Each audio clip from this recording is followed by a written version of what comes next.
Hello, sir. Good morning.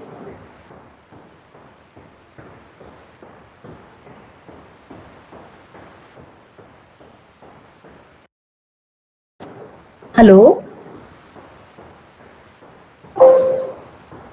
Good morning, Dr. Priti. Sir, happy Janmashtami. Same to you and all the participants. Okay.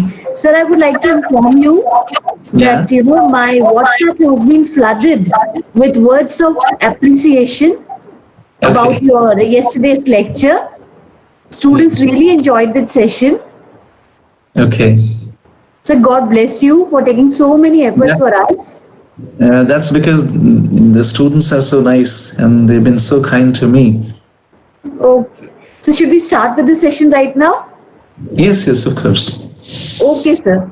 Okay, sir.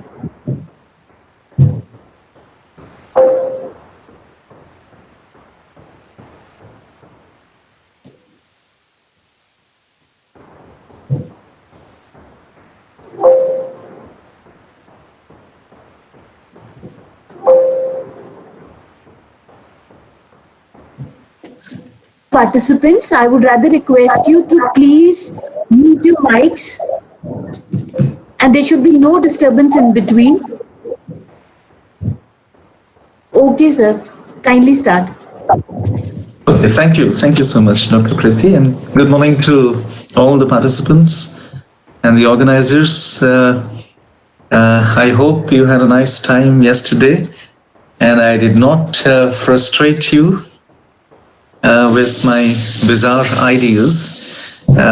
Before I start, let me check for the audio quality and the video quality with the organizers. Dr. Priti, please let me know when the audio quality is... You're audible.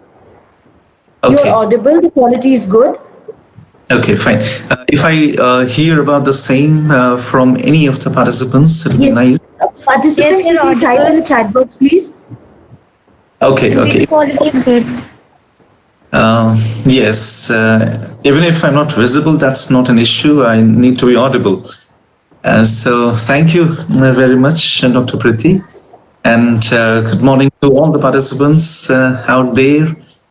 As you know, we started with a small project yesterday. The project was to introduce you into the world of narrative analysis and to let you know how you can practice narrative analysis with certain techniques and methods that you can employ. At the same time, you can also develop some sort of narrative competence and narrative intelligence in you so that whenever you find yourself in a similar project, you can do that well. So before I start, I'll just write the title of 2 YouTube videos that you can watch afterwards. There is another piece of information that I wanted to share with you. I have already shared some very interesting and very authentic study material on narrative analysis with Dr. Priti, and I'll request Dr. Priti to share those material with all the participants after the end of the session or at the end of the day, whatever is convenient to the organizers.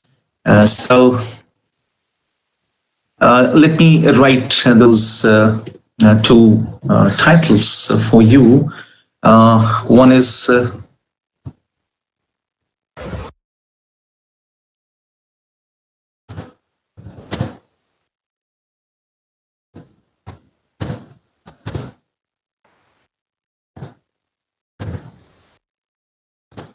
this is one, and the other is by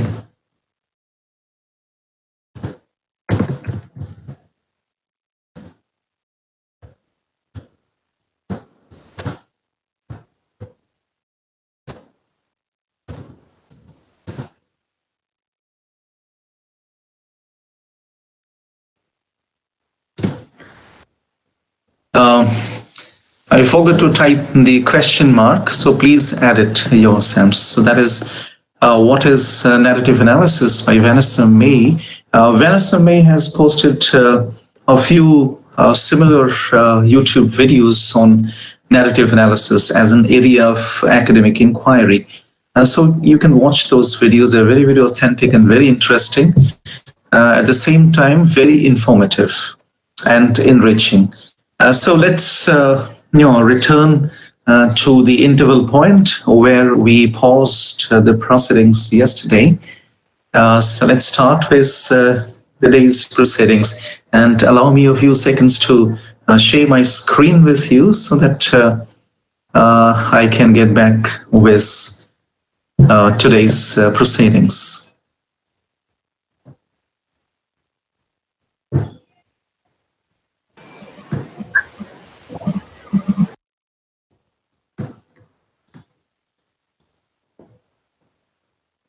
Just a few seconds.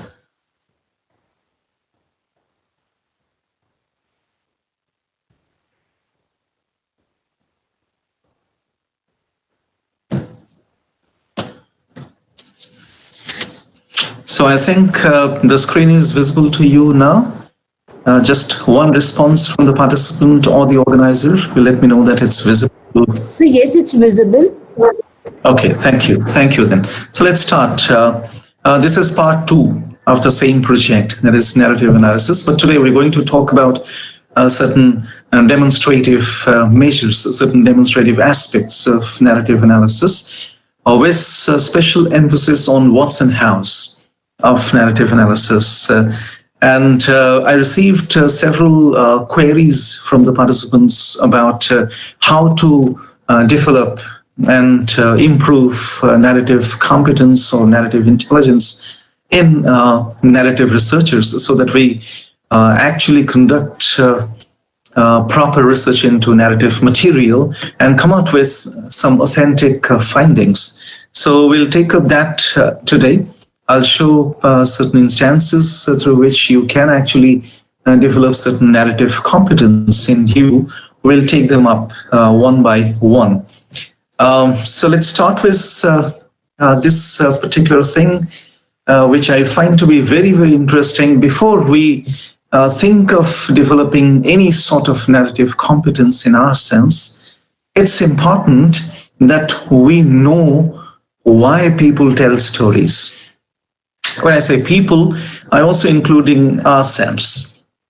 We also people. We all love to tell stories and listen to stories told by others. So what I mean to say is stories is that one particular thing which is shared by humanity in general. So that is one thing which brings us all together on the same platform. Therefore, this is one element that cannot be ignored. And I also cited instances from neuroscience yesterday to let you know how important storytelling or story listening activities are.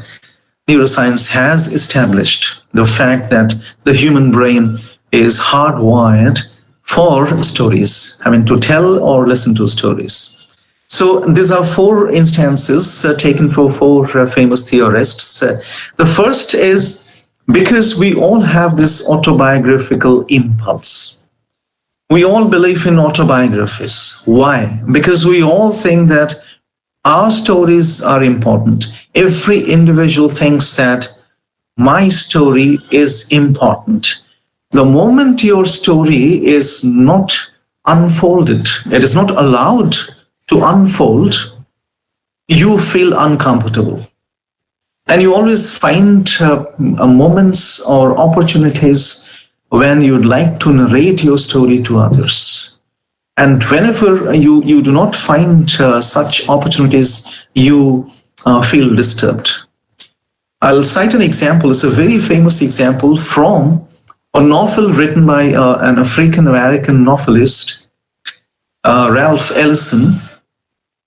The title of the novel is Invisible Man.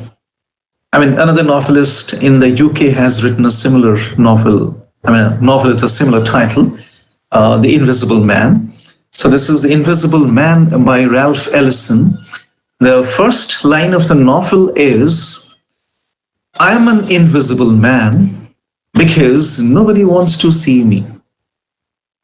So your invisibility is dependent on people's choices of seeing or not seeing you.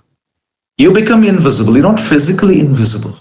You become invisible because people around you decide or choose not to see you. Therefore, you are invisible. Same is the case with this storytelling or the autobiographical impulse. You feel disturbed, you feel uncomfortable when people do not allow you to tell your story. So it's important that people allow you to tell your story, and there are instances when people do not allow a certain individual to tell the story, and that individual decides to revolt and tell the story. They create this, they shift their narratives in such a manner that people will take note of it. And that's exactly the realm of crime, the realm of violence.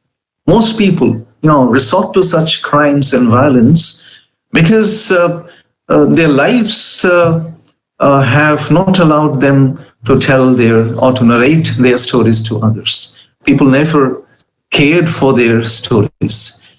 So we need to understand that this autobiographical impulse is very, very inherent in every human being. So that's a very important point of reference.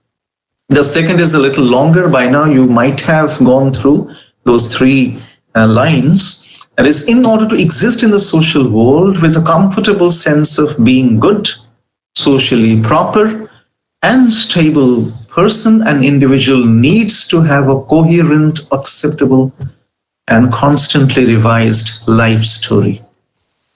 As we live our lives, we also go on creating our stories, which we call life stories.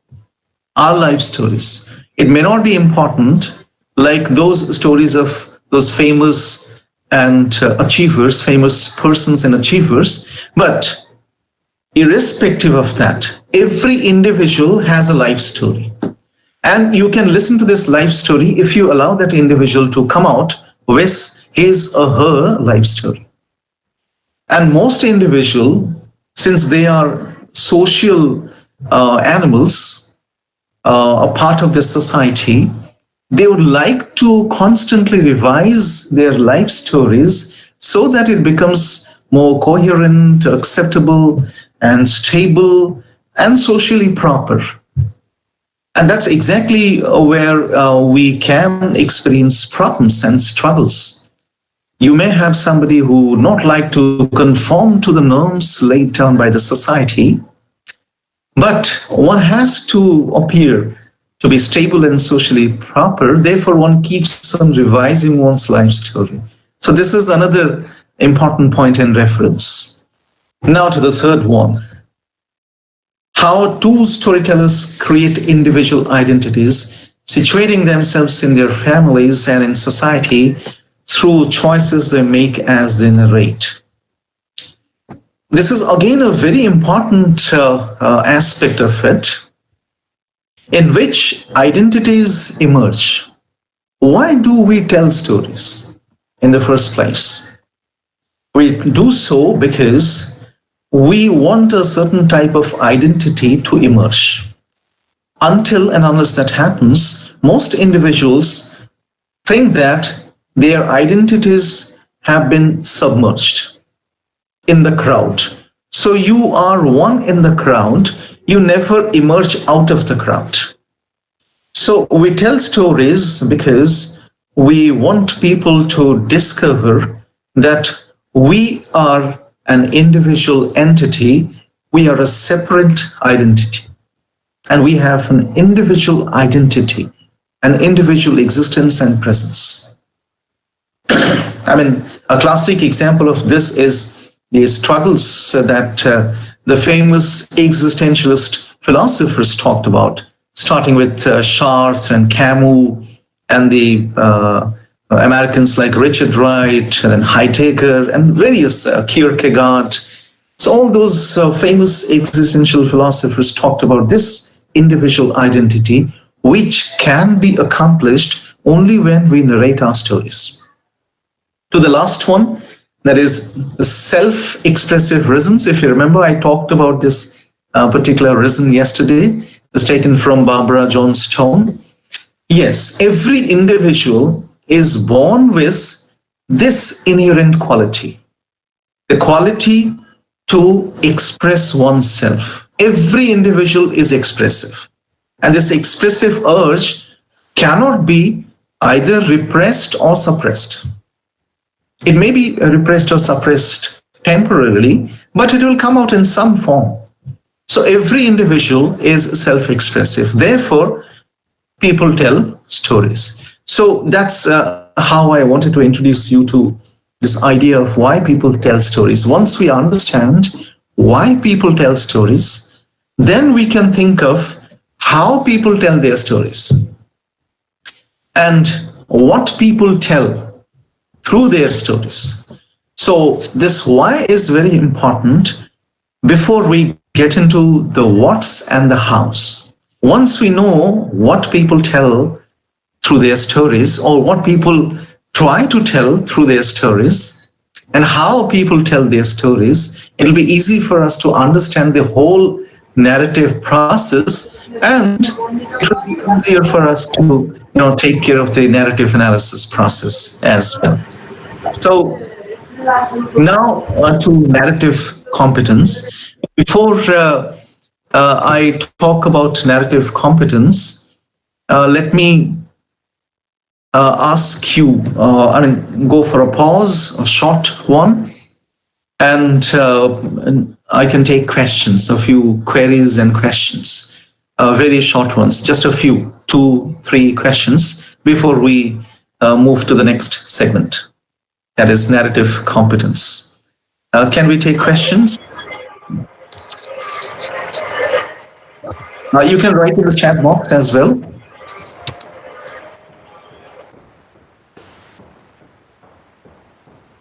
Or if you have no questions for now, then we can move to the next segment.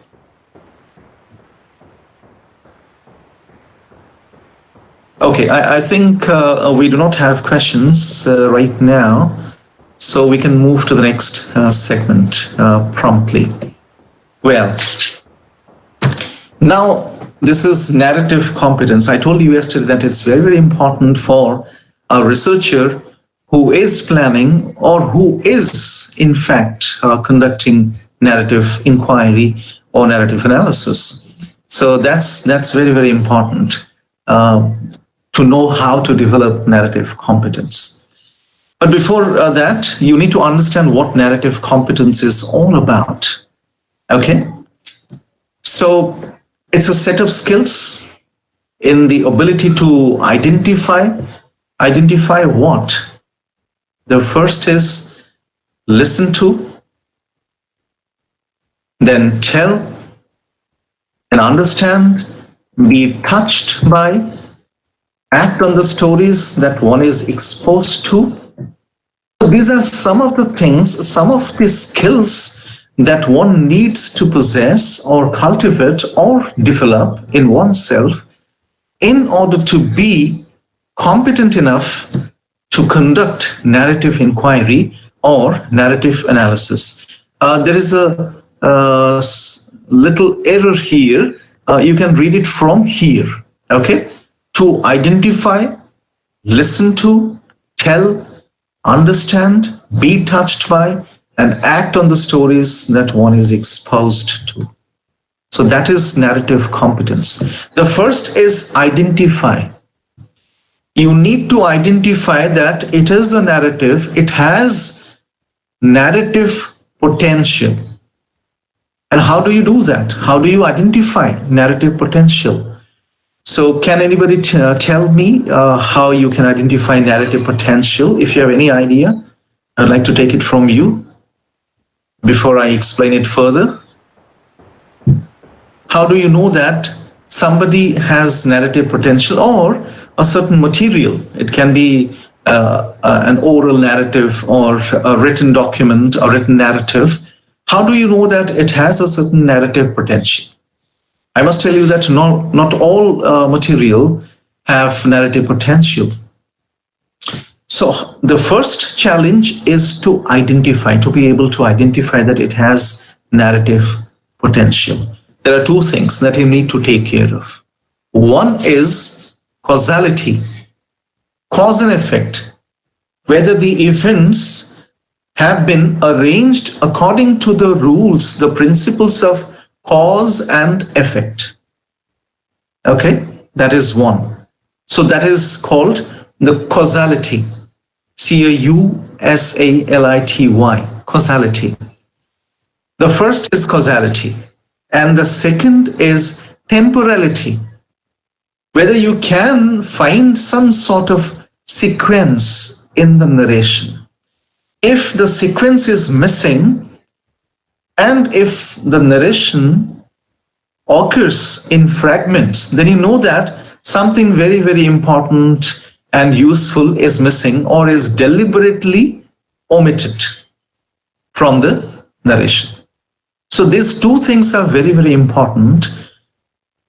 And you need to identify whether a certain material has, whether it is oral narrative or written narrative, documented narrative, or whether a certain narrative material has these two elements or not, causality and temporality. That is arranged in sequences and arranged through cause and effect activities. So the first task is to identify. Then you can say, yes, this can qualify as narrative material. And the second is you listen to. If it is an oral narrative, you're actually listening to it. But there's a difference between hearing and listening, and you all know that. When you're listening to some material, you're actually processing that in your mind. Even when you're reading, you're actually listening. So reading is also a listening activity. You're listening to the calls of the characters, you're listening to the causes, the effects, the actions, the activities, and various other things in that document. You need to listen to various things. So one needs to develop a very good listening ability in order to develop narrative competence, because narrative competence is more about being able to listen to stories. If you cannot listen to stories, then it's very, very difficult for you to conduct adequate or proper research into narrative material. So one needs to develop listening abilities. When I say listening abilities, this also includes the right set of body languages.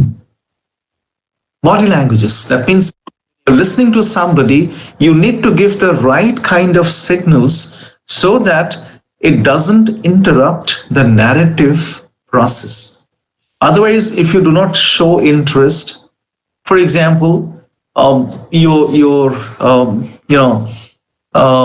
teacher is conducting a session in the class, and most of the students are busy fiddling with their mobile phones or doing something else. Now the teacher will suddenly get a signal that the students are not interested, because it's all about exchanging signals between the teller of the story and the listener of the story. Because as I told you yesterday, they are co-producers, they are co-creators. So it's very, very important that when you're conducting an interview or you're initiating a conversation with a participant in your narrative analysis process, then it's very important that you listen to the participant properly. You do not interrupt, you do not give the wrong signals to the participant, and various other things. So this is the second skill that one needs to develop. Then tell. At the same time, you also need to develop this telling skills. So you know the difference between say and tell. Okay? So when you're telling something to somebody, it's very, very important that you take care of various things. So you need to develop certain telling skills. This is exactly what I meant by when I drew your attention towards the stories told by the grandmother and the grandfather. The difference lies in the telling skills. The grandmother probably has better telling skills, therefore you are interested, or vice versa. So telling is very, very important. How you tell the story. You need to develop certain telling skills. Now you come to, and this telling skill is very, very important. I mean, whether you deliver a lecture or a talk, you conduct a session, you conduct a workshop, you initiate a dialogue or a conversation, you enter into a debate, anything, you're telling people. And if you tell something to people and then they're not convinced, then you know that there's some problem. So you need to tell your material in a manner so that people are convinced. So that's important. Now you come to the next point, that is understand. This has to do with your IQ, intelligence. If you can comprehend, if you can understand, get into, I'm not talking about emotional intelligence right now, that comes next. So this is raw intelligence, that is your cognitive ability. Okay, that is your cognitive ability. You need to understand the story. You need to understand its structural properties and its thematic properties, its interactive properties, and its performative properties. You need to understand its various properties. You need to understand the mind of the teller of the story, the person you are interviewing. You need to understand so that you can position yourself in a manner, logically. So that's very, very important for somebody to develop this understanding skills. Then you come to something that we call emotional intelligence, or EQ, emotional quotient. Okay, so emotional, now the entire world is talking about emotional intelligence and how it can actually let us understand various things in a far more convincing way than just raw intelligence can. So emotional intelligence is again a very, very important aspect of it, because humans understand things in two ways. One cognitively, the other is affectively. So when it comes to affective understanding, then your emotional intelligence plays an important role. So you need to understand that material affectively. For example, narrative medicine, you might have heard about narrative medicine. It's a very, very popular area. And it's a very powerful area, powerful method of treating patients.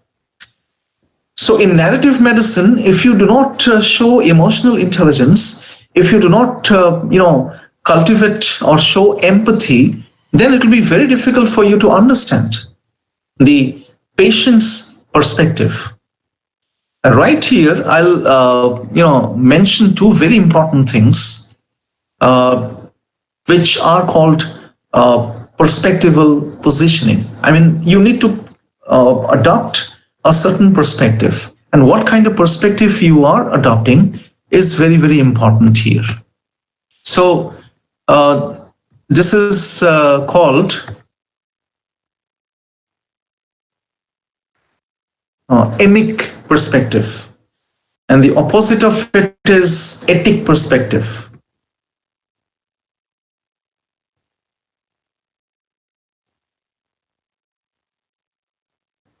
So this Emic perspective, so you need to adopt an Emic perspective here and an etic perspective here. So it's all about developing a certain perspective. Unless you develop a perspective, it will be very, very difficult for you to understand. I'll give you an example of it. You go and watch a film. Your friend also goes and watches the same film. When both of you come back, some other friends of yours ask you to narrate the story of the film to them.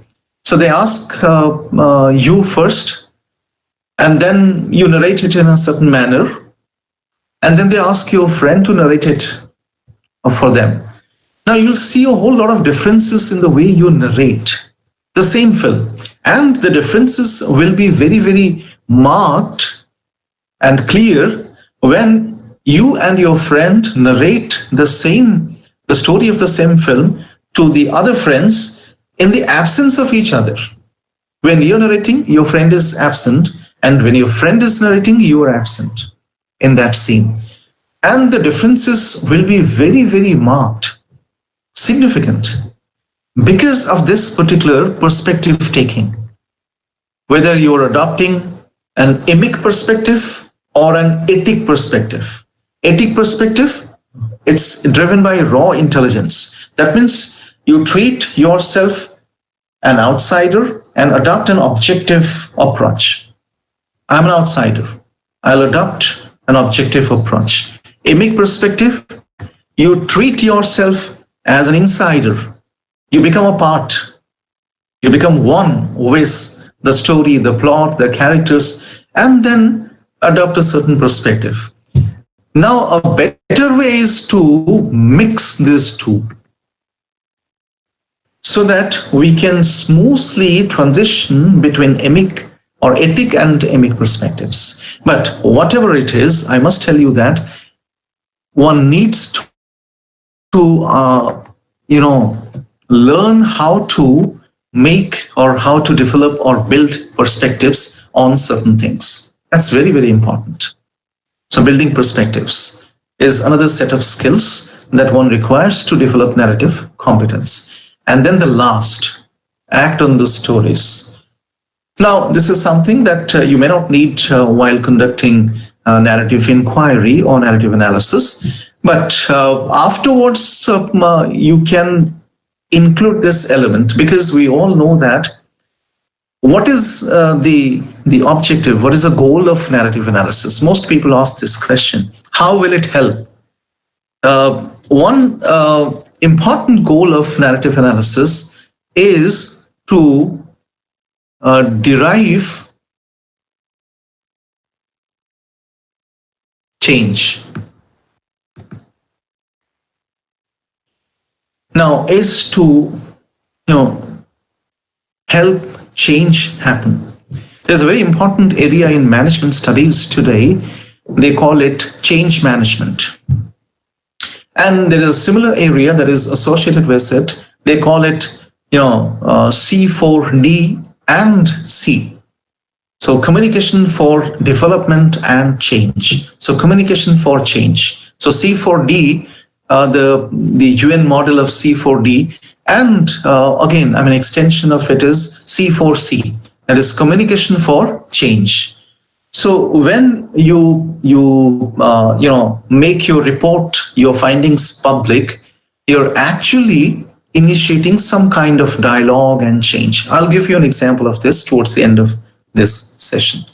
So let's move to the next component. But before that, if we can put it simply, so this ability, that is narrative competence, is an ability which can take in and understand stories and the ability to tell them.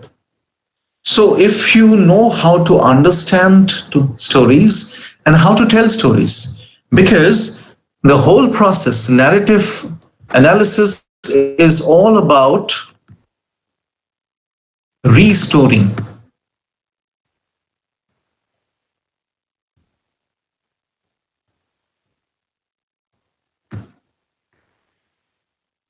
It's all about restoring. That means you listen to a story, you select, gather data, and at the end of it, when you publish or produce your report, you're actually telling another story. You're restoring.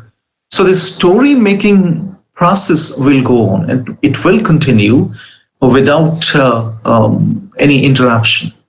So this restoring is important because you're going to produce your report to the larger public or the policymakers. Therefore, it is important for you to be in a position to both understand and tell stories. That means one who is, who has a good amount of narrative competence is both a storyteller, a good storyteller, and a listener, a story listener. So that's the ability, and which you need to develop in yourself. With this ability, you will find yourself in a position to understand stories and the underlying principles, ideologies, opinion, views, observations, various things. Now, once you develop these abilities, then you can actually delve into the stories and then find something precious, valuable, and substantial. So for that, you need to, develop narrative competence for this particular activity. This PEN is, personal experience narrative. Short form is PEN, personal experience narrative. Okay, so this also includes collective experience, group experience, community experience as well, because a community is, constituted by individuals only. So all these individuals bring in their personal experiences. So personal experience narrative, which is a micro, approach to understand how individuals narrate their lived experiences. So in order to do so, you need to be careful about these things, these 6 things. There's abstract stage, the orientation stage, complicating action, evaluation, resolution, and coda. I'll tell you what each of these things mean. Now that you have developed some narrative competence, then you can think of analyzing each of these segments. The first is for you. So what do you find in the abstract? For example, you're attempting a narrative analysis of a certain research paper, a research article, a narrative analysis of a research, because a research article is again a narrative. Okay, it's a narrative because you're telling a story to your readers, to your peers. You're telling the story of your research. You're telling the story of your research findings. So when you look back, because you cannot sit down and write your research article in one day. So what are you doing? You're actually creating a story from day 1 to day 30, day 60. It may take 3 months, may take 6 months, even 1 year. Beyond that, it has a certain duration. And what is that duration? The duration in which or during which you actually create a story. You create a narrative. You create that story. And at the end of it, when your story is complete, you are ready to report your story, your research story, to the larger public. So you can treat a research article as a narrative, and you can attempt a narrative analysis of a research article. So how a certain amount of findings have been narrated, have been reported, what kind of language or linguistic devices or rhetorical devices the author or the authors have adopted. There are various things. So you can go for a functional, a structural analysis, narrative analysis of a research article, and you can see the structures. Okay. And you can go for the interactive analysis as well. There are various things that you can do. So if you treat the research article as a narrative, what you find? There is an abstract. And what do you find in the abstract? The abstract only hints at. It doesn't tell you the whole story. It only hints at. So the abstract acts as the exposition. It exposes the readers and the listeners to the idea of the story.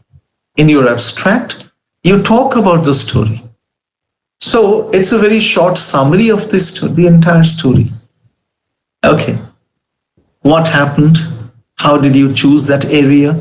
Why did you choose that area? What did you want to do with it? How did you do with it? Okay. How did you find your results? And what do you think about your results? And how do you want to report your results, convey your findings, report your findings to the readers? And how do you conclude? Because the conclusion is the most important thing in any document, because the conclusion is the coda. The conclusion is the coda, because you conclude with a clincher, a sweeping statement, and that statement is completely your own. That's your own. That's your word. So we'll start with, we'll go to coda afterwards. This abstract is very, very important. So in any narrative, you need to look for the abstracts. Where is the indicator? Okay? Where is the indicator?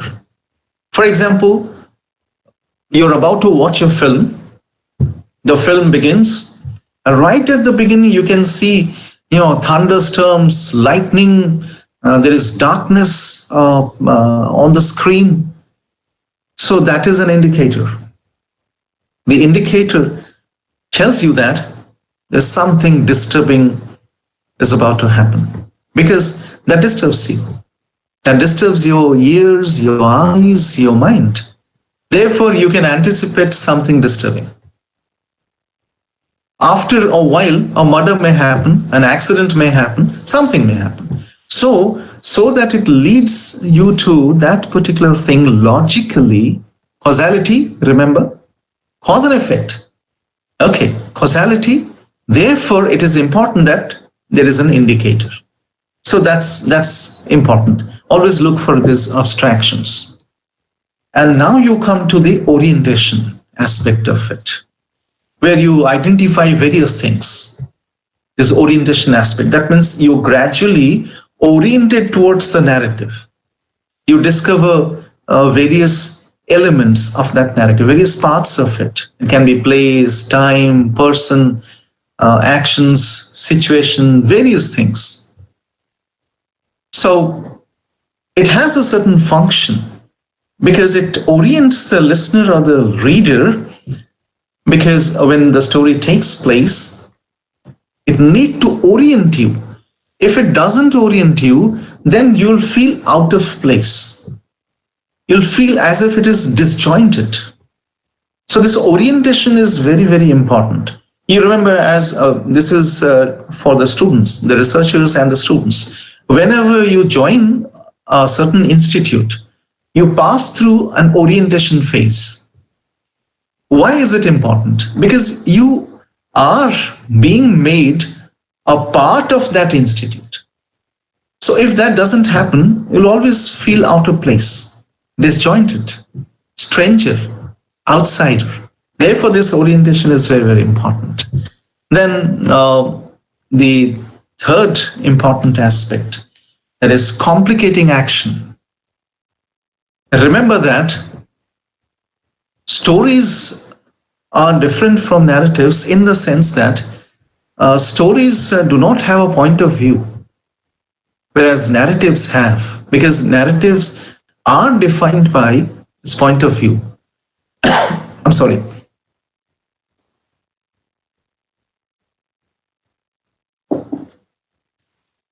And that's the biggest difference between a story and a narrative.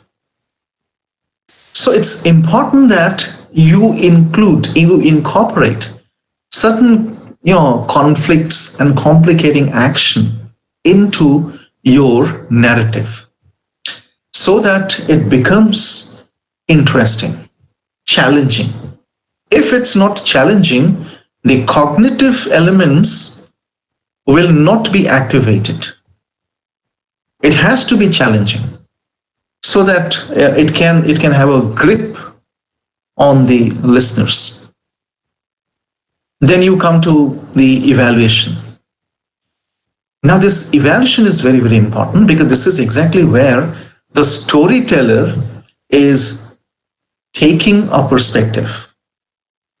So this is the moment of perspective making, or developing a perspective, in which the storyteller simultaneously gives you a commentary about or on that particular story.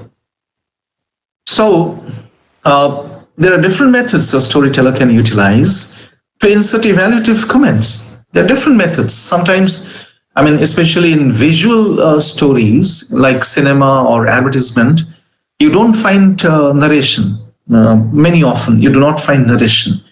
You find several other devices like the background music or sound. They can be, some images, certain things, some moving images, still images, certain camera work, and various other things. They will tell you about the perspective. Just to tell you an example, for example, there are two people, one here, and somebody is standing at a long distance, way behind. Now, if I want to bring that person standing way behind to the foreground, I need to zoom in. So I'll zoom the camera and bring the person to the foreground to give you an impression that that person is right there in front of you, not far away from you. So to measure the distance and bridge the distance, I can use this zooming technique, which cinematographers popularly use in cinema and other visual storytelling platforms. So that's very, very important. And that's exactly when you understand why is that person standing far away is suddenly brought closer to me. Okay? So because the storyteller wants you to be closer to the other character. There must be something. Therefore, you can understand it. So that's very, very important. And then you come to the last two very important things. The result or the resolution. Now, again, you can go to the research article. You see the result, the findings. Okay. The commentary section in a research article is the experiment, the methodology. Okay. The methodology and the experiment section, where you are actually doing something. That's the action point. You're doing something in order to find the results. Now you have the results. So that's very, very important. So what kind of results and resolution? Because all narratives cannot resolve. There are certain narratives that leave the conclusion open because they do not find a resolution. And those are the narratives that keep us in a disturbed state because they continue to challenge us. But most narratives resolve the conflicts. So this is the resolution stage in which you need to resolve the conflicts. So that's the point. And then you come to the coda. So it is a statement to end the story. As I told you, it's a statement. So a statement that will leave the listener with a sense of satisfaction and completeness. As a listener, you must feel comfortable at the end of it, at the end of the narrative. If it's not a proper statement which ends a story, then you'll not be in a state of comfort. You'll continue to be disturbed. You'll continue to be uncomfortable because of that particular, because your issues have not been resolved. So that's very, very important, the coda stage. So these are some of the things that you need to, do while, applying narrative analysis or practicing narrative analysis. Once you develop narrative competence, then these things will become easier for you. So the first thing for you to is to develop narrative competence. Then you come to these particular things. All narratives are organized. These are the this is the organizational structure of one and all narratives. So therefore, it will be very, very clear to you once you develop narrative competency. So how do you develop? There is another way of developing narrative competency. But before we, get back to this particular thing, I would like to take questions. from the participants. If you have any question over the things that I talked about until now, then you can bring them up. If training program evaluation is conducted, how can narrative analysis be? Of course, that's a very interesting question, Hina. Okay, are you going to attempt a training program narrative analysis of this particular training program? That'll be a very, very good idea.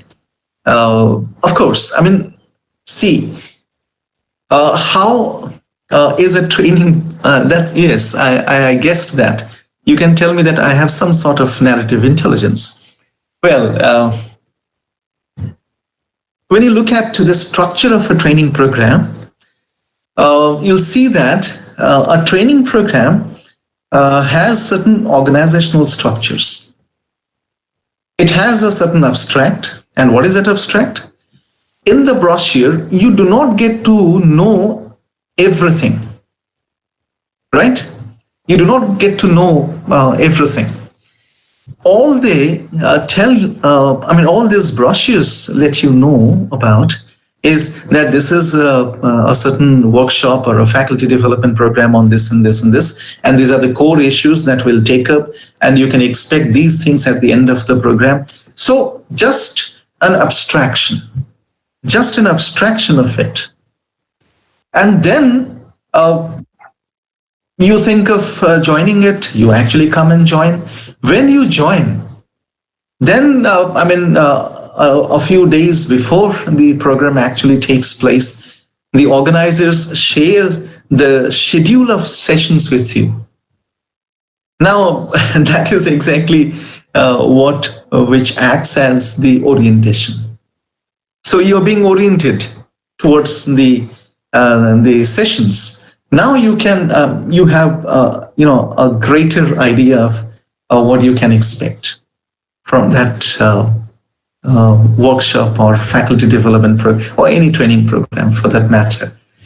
So the schedule of sessions give you some idea. Now, if the organizers add some information about the resource person as well, then that also gives you some idea. And then you come with certain ideas in your mind to the training program. And the training program begins session after session, session after session. And then the conflicts, the struggles, all these things begin. Okay, because most often in training programs, there is a mismatch between the level of expectation that the participants bring in and the amount of delivery of the content. Okay, so it may happen that it matches. Even if it matches, it resolves. Okay, so it resolves the whole issue. Hina, I'll talk about the emic method towards the end of this session. Okay, so you asked me this question around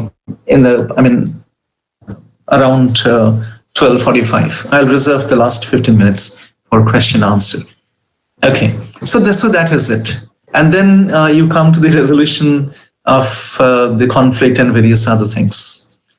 And then at the end of this training program, one member from the organizing committee, it may be anybody, either the organizing secretary or the coordinators, anybody, one member from the organizing committee comes and gives you a report of what they had planned, how they executed, and how they, or whether they achieved or not.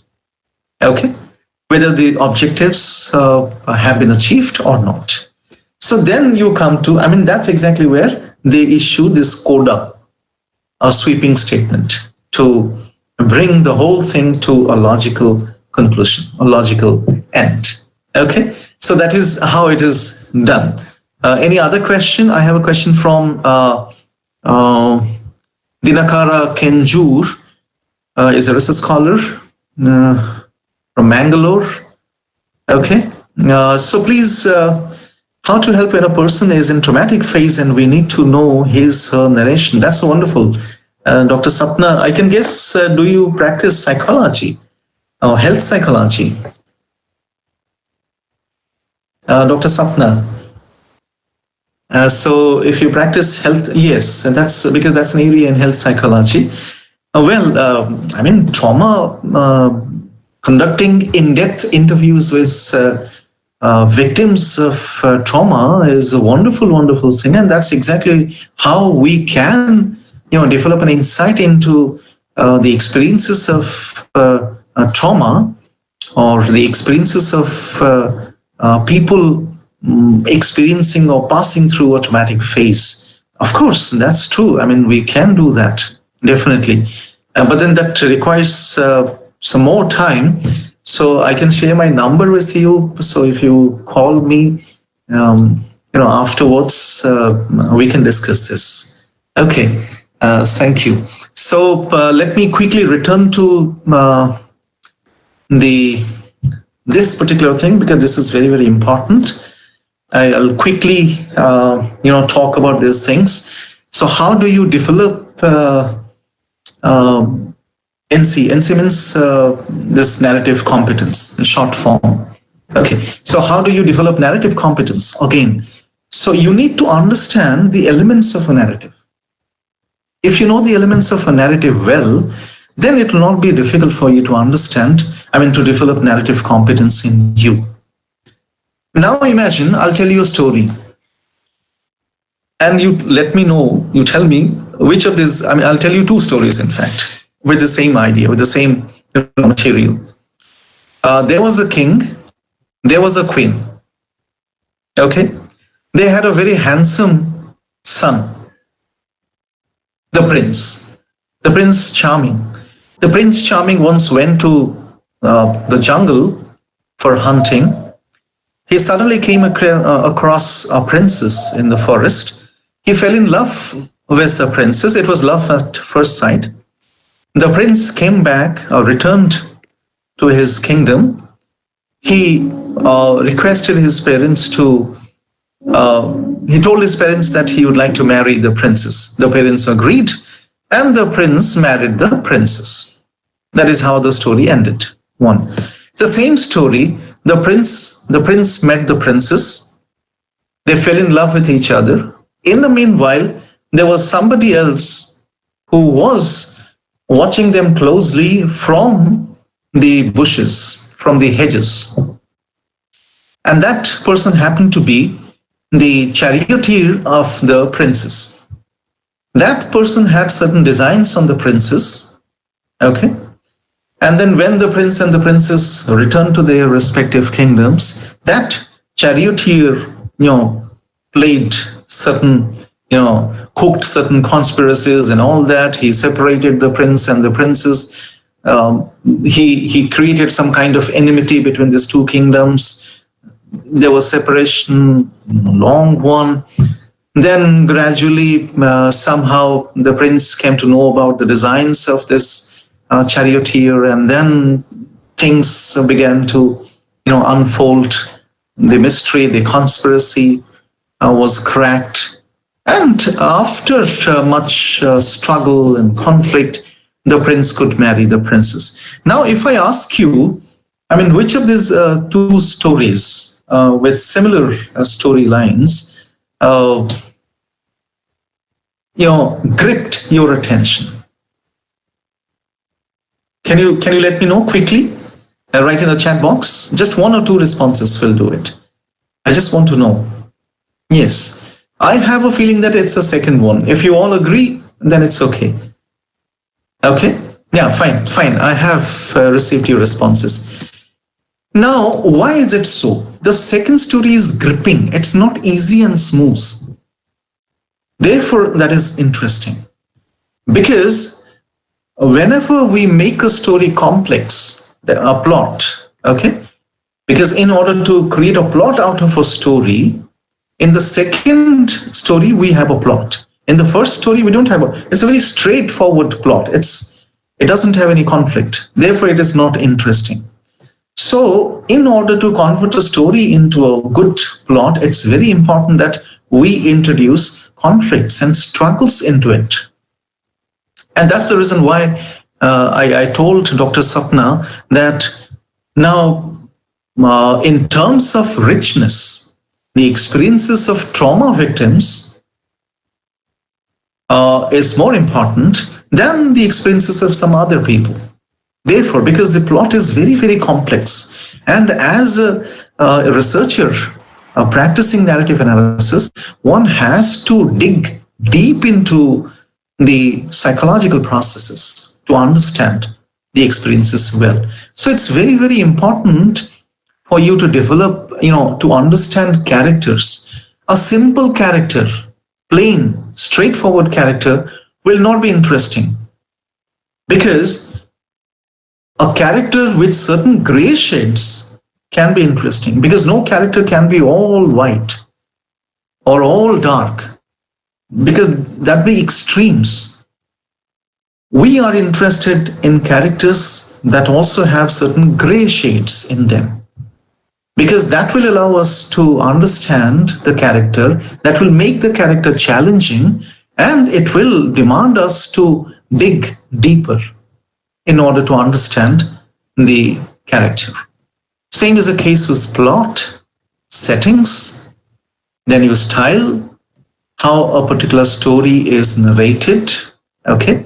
Whether you decide to start from the end or at the middle, in media res, or from the beginning. That is completely your choice, because as the storyteller, it is completely up to you to decide. Okay? And then the theme, what kind of themes? Remember, these two things are very, very important. Point of view and theme.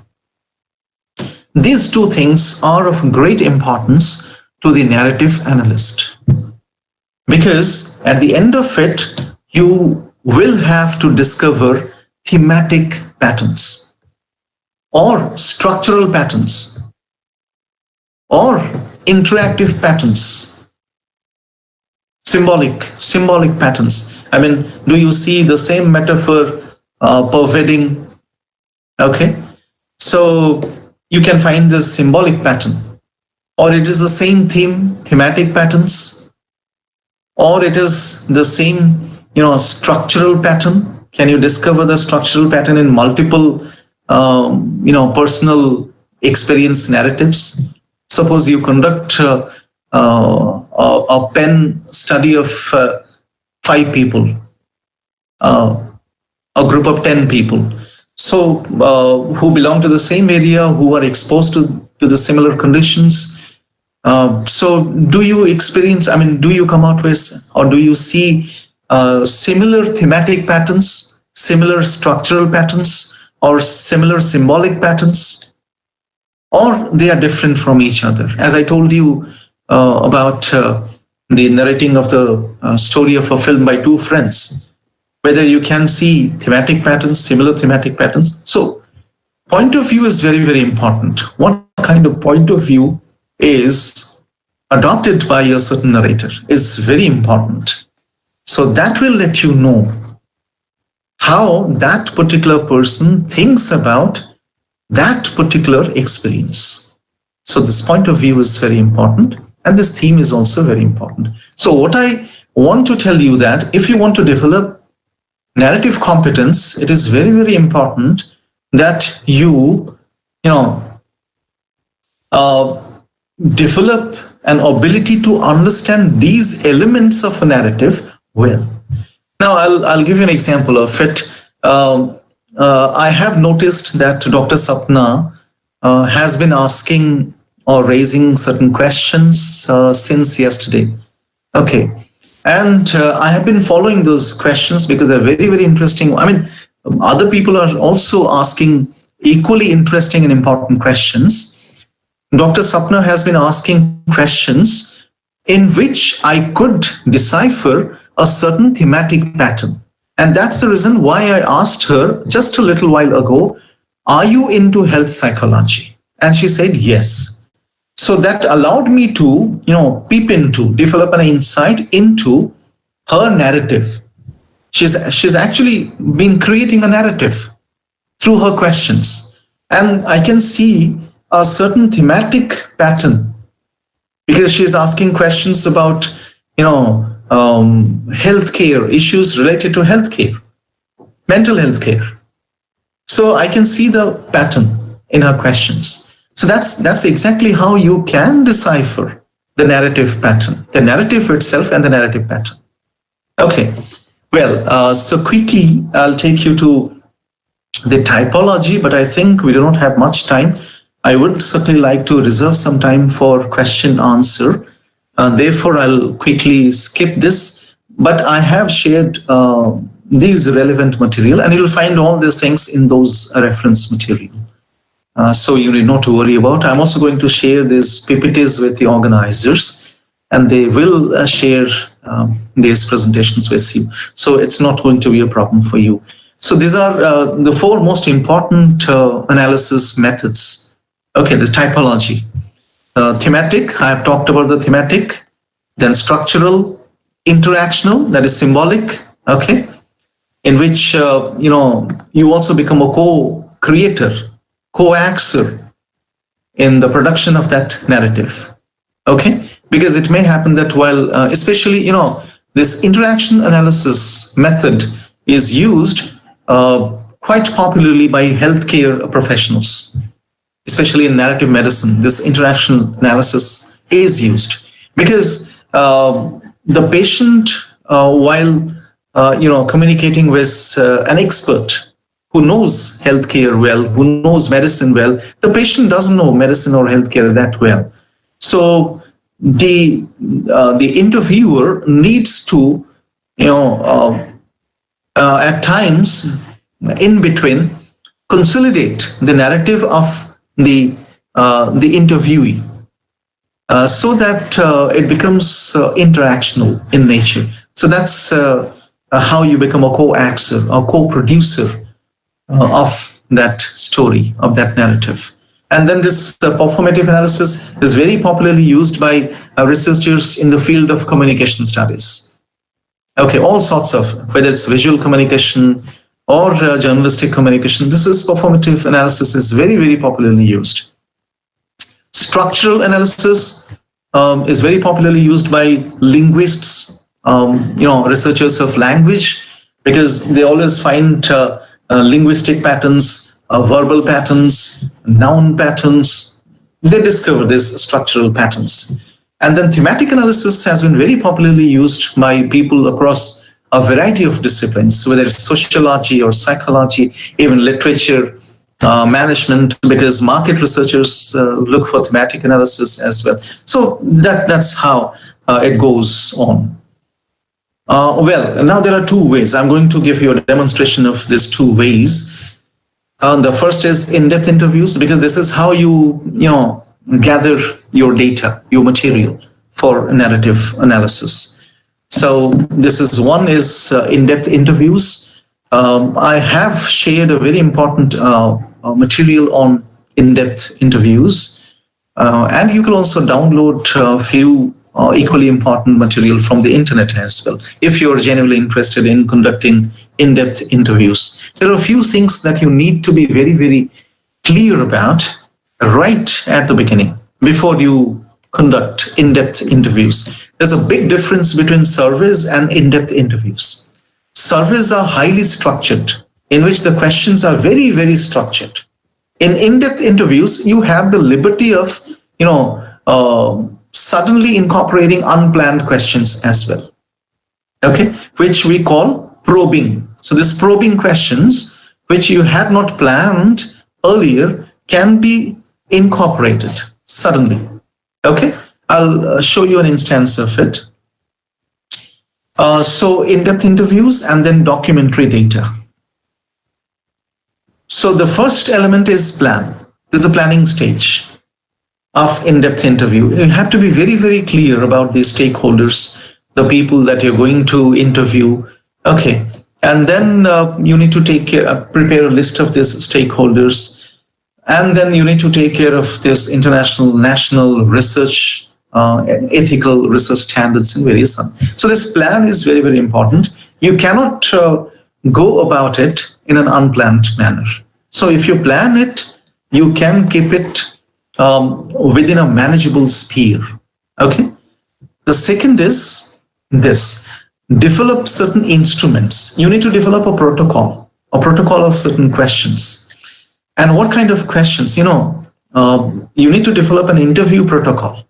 When you develop the interview protocol, you need to prepare a set of interview questions. So you can see it very well right here. There's interview questions and there's tips.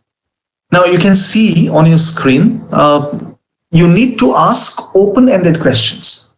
If you ask close-ended questions, how do you feel? I'm sorry. How do you feel when you see the perpetrator of the violence on you? For example, somebody is conducting research into domestic violence, narrative analysis of domestic violence or on violence victims. So you may ask, how do you feel whenever you think about or see the perpetrator of the crime? The reply will be very bad. Okay, angry and all that. It will be very short. So it will not give you any insight into the experience of that person. So instead, if you put open-ended questions, you can see an example of that in the first bullet point. So if you ask, do you know about the clinic services? The answer will be yes or no. Yes, I know. Or no, I do not know. But if you ask it in a different manner, open-ended way, please describe the clinic services. Now you will certainly listen to the perspective of the narrator. Well, the clinic gives very good services, especially in this case, or very bad services. Now the perspective will emerge. Okay, and then the second important thing is you always ask factual questions first, and then go for opinion-based questions. If you first ask opinion-based questions, then the factual questions, there'll be a mismatch. So that's another important issue. And then the most important of it, as I told you, you can also incorporate certain unstructured and unplanned questions if you want to probe something. Probe means examine deeply. So these are some of the examples. Would you give me an example? You have not thought about it. You have not written in your questionnaire or set of questions that you'll ask this. Can you give me an example of it? Can you elaborate on that? These are the questions that you can ask in order to extend. If you think that the data is not properly coming to you, is not adequate or sufficient, then you can ask certain probing questions to extend the conversation, the narration, so that you can find valuable data. So that's liberty you have in in-depth interviews, which you do not have in surveys. Okay. So, and then once you gather data, you can analyze your data in this manner. The most important thing is this. I can take you to this thing, patterns or themes. What you need to find are patterns or themes. So it may also happen that you'll find a variety of themes. Okay? So that will also give you some very, very valuable and important insight.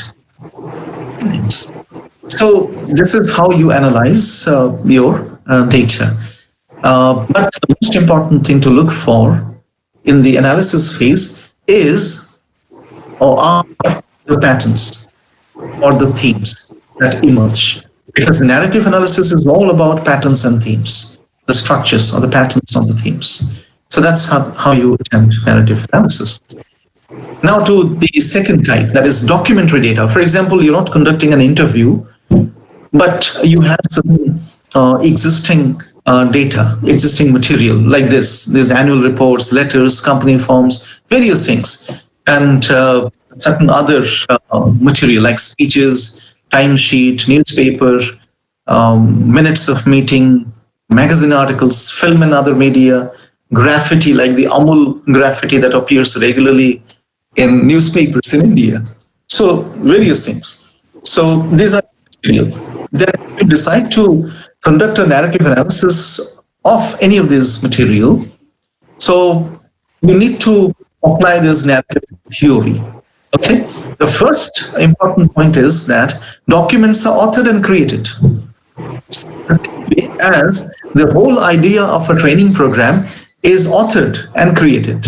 So that's why when Hina asked me about whether it is possible to conduct a narrative analysis of a training program or not, I said yes, it can be, because it is also authored. Everything is narrated. It is authored.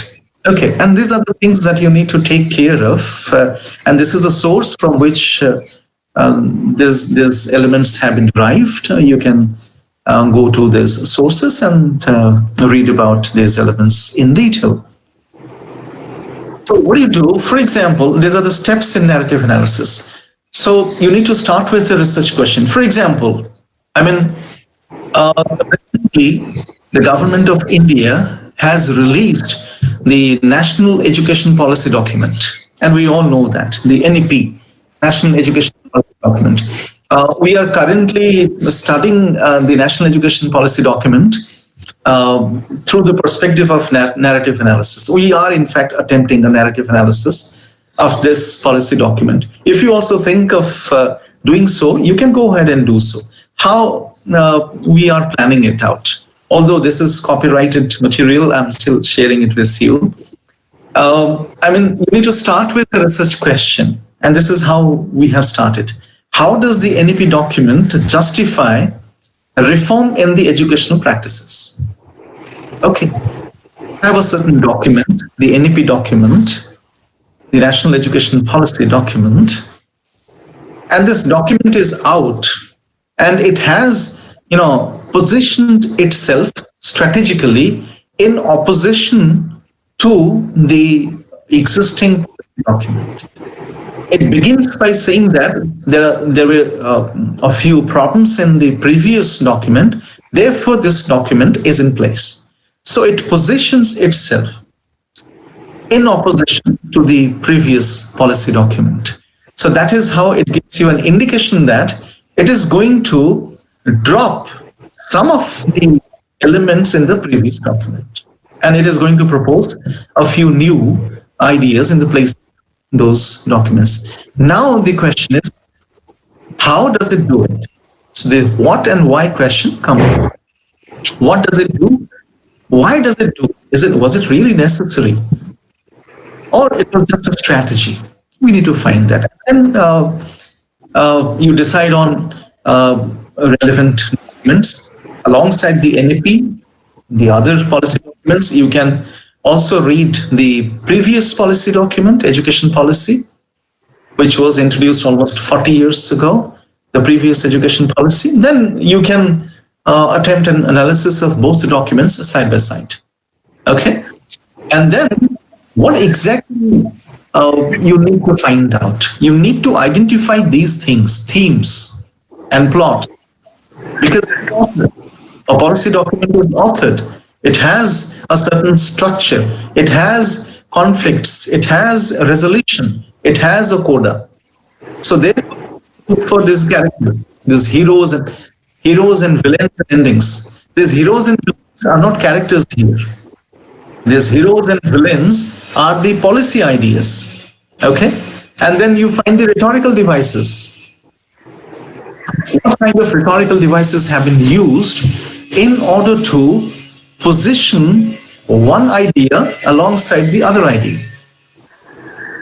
So that's very, very important for you to find out.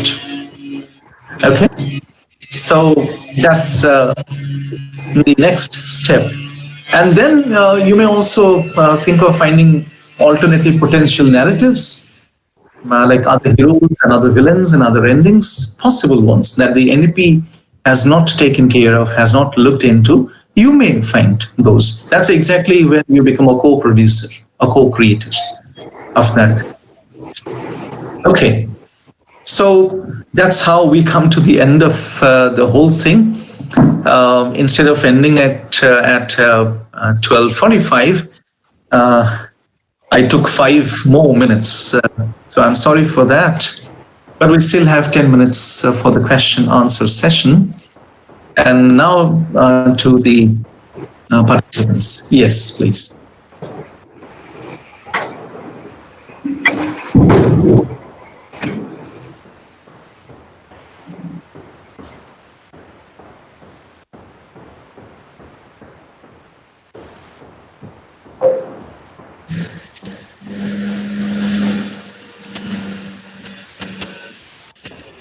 You can unmute your mics, participants. You can unmute your mics and you can ask questions.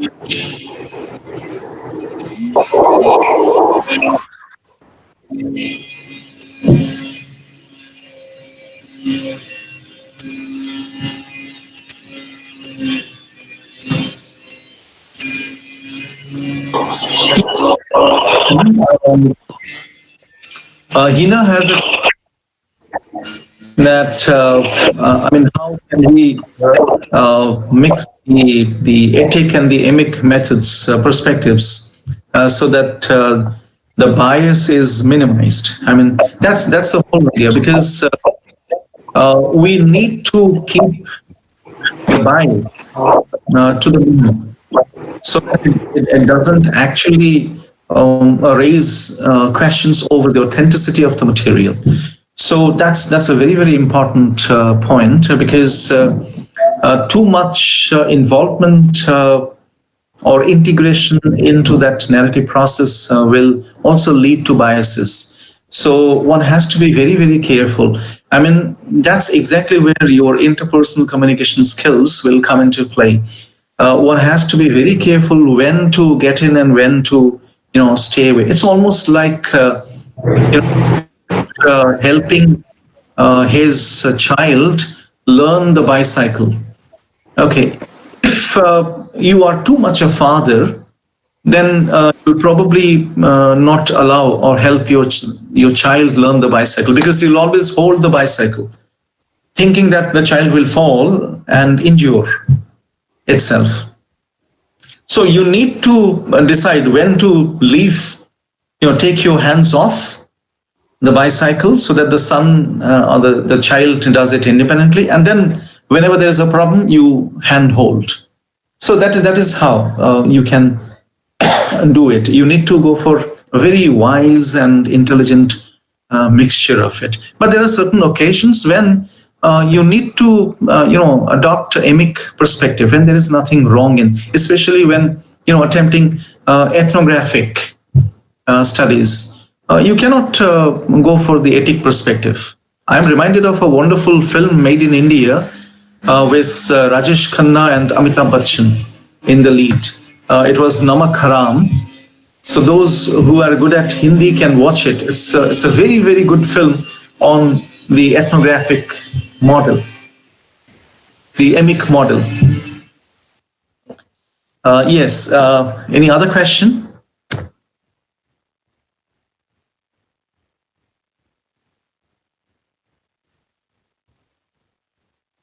Any other question if you want? Movie name is Dimple Bharti wants to know.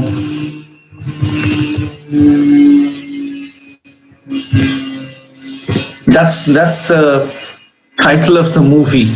It is Namak Haram. Okay. Yes, that's a very interesting question, Hina.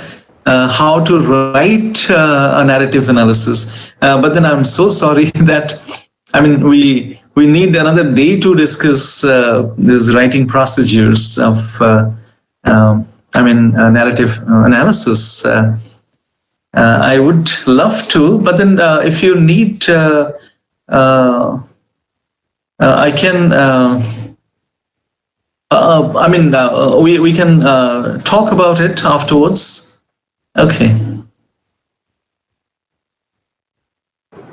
We can talk about it, and then I'll tell you how to write a narrative analysis.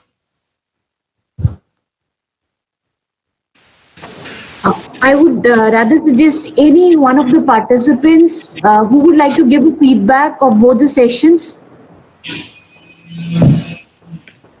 Feedback actually means critical commentary. No, we have received a lot of positive messages. Okay, let me ask some. Hello.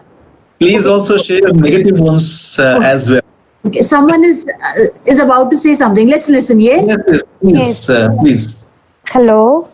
Yes, please. Yes, thank you so much, sir, for sharing invaluable information and scholarly ideologies on narrative competence and intelligence. I want to share that I feel really motivated to attempt this narrative inquiry in future for my own research work. And the way you have presented, sir, such an engaging information in sublime tone, followed by a lot of examples, it made my doubts very much clear related to narrative. I'm very much satisfied with your powerful feelings and opinions you presented. Thank you so much, sir, for presenting. Thank you, madam. Thank you so much. Thank you so much. Anyone else who wants to say something?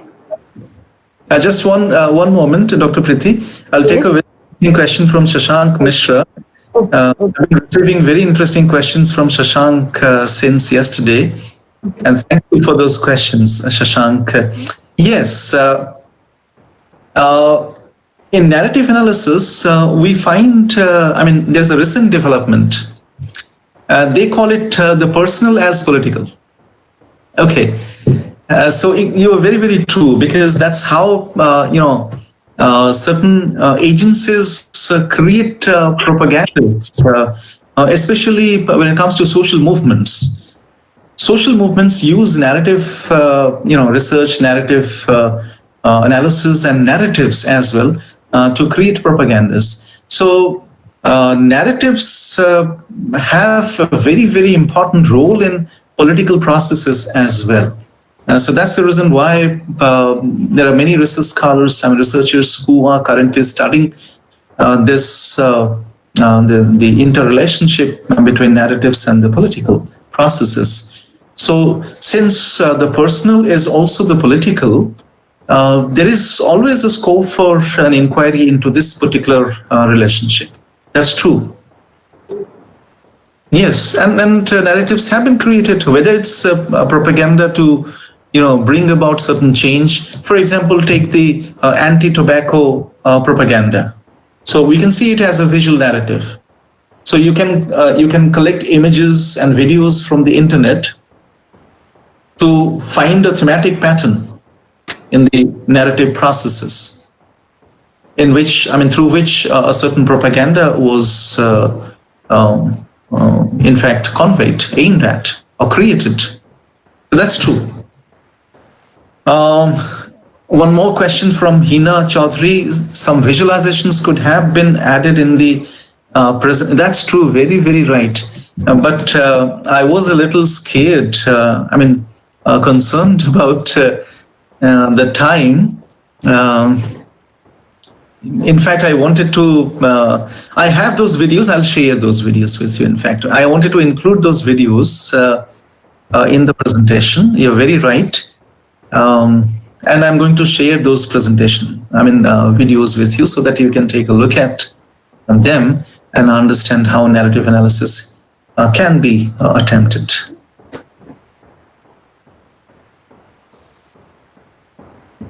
Yes, that's true. That's very true. Shashank, narrative analysis लिखने के बारे में थोड़ा कम focus हो पाया.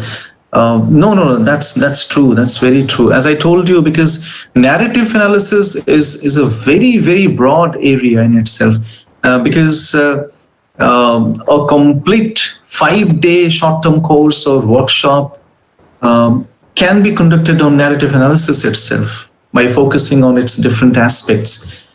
So 2 sessions are not enough to talk about all the aspects of narrative analysis. So I do understand that was a restraint, in fact, which I could not overcome.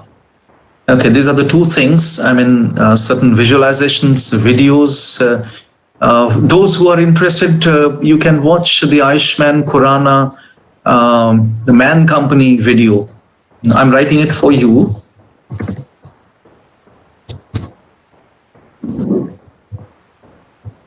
Man Company campaign.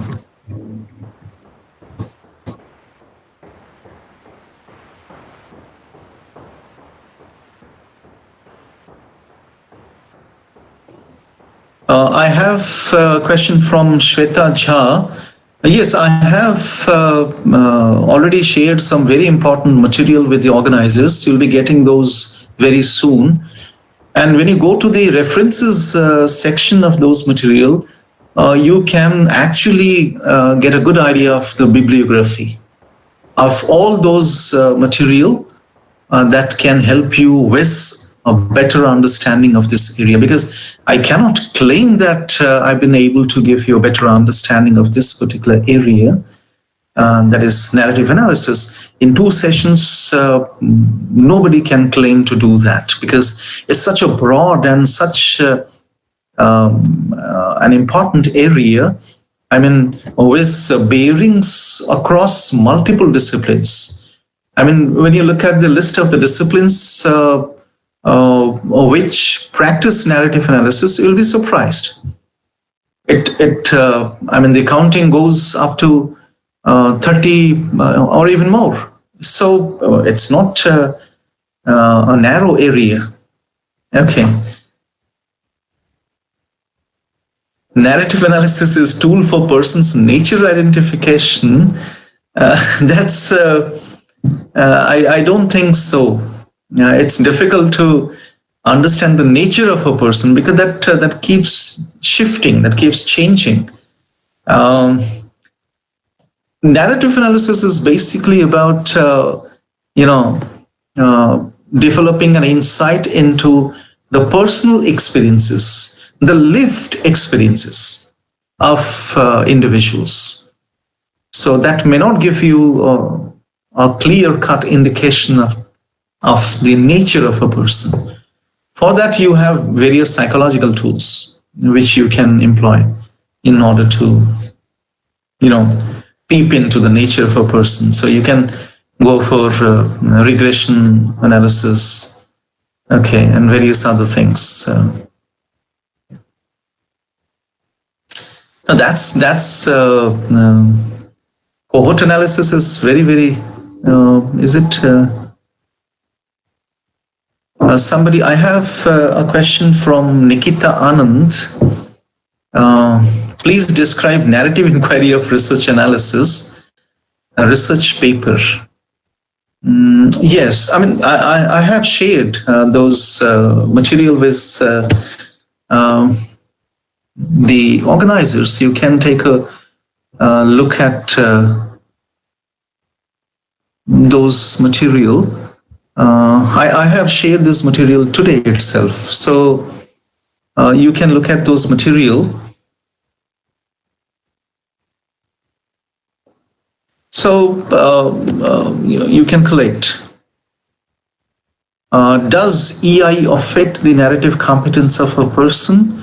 Of course it does, because without effective understanding, it's very, very difficult to understand the experiences of a person, because how do you understand the experiences of a person? Okay, I mean, how do you know that a patient is, I mean, how do you know how a patient feels when the person is in pains?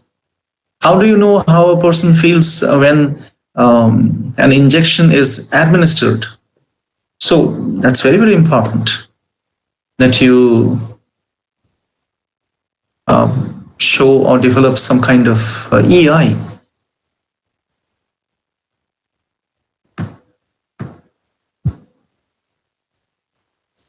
So I had a question, I missed that because I derived several questions afterwards. Yes, it was a question by Amarnath Padhi. What is cohort analysis? Yes, cohort analysis is slightly different from narrative analysis because it's more about, I mean, it's a subset of behavioral, analytics. That's an area in behavioral sciences. Be very, very clear about it. I mean, in narrative analysis, we're not studying the behavioral patterns of somebody. That's a very different area. In narrative analysis, we are studying the thematic patterns, the structural patterns that occur. So that's it. Yes, I have lots of questions, but I really liked those two suggestions. One by Hina, the other by Shashank. Yes. Yes. I should have talked about how to write a narrative analysis. Okay. But then maybe afterwards,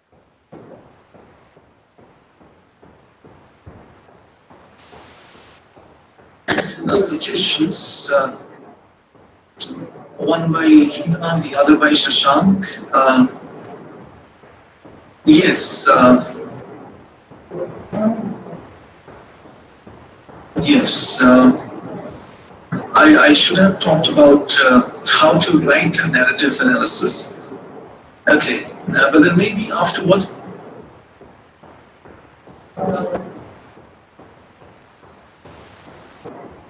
the suggestions.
Hello everyone, I think there are certain connectivity issues.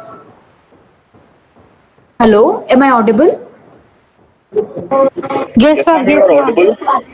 Okay, there is some kind of connectivity issue. So Professor Mishra has called me and told me that it was a wonderful session, and thank you for cooperating. And let's join sharply at 2, because at 2:30 we have Professor Tulsi's session related to case-based qualitative analysis. God bless you, each one of you. I think there are certain connectivity issues. Okay, ma'am. Thank you. Hello.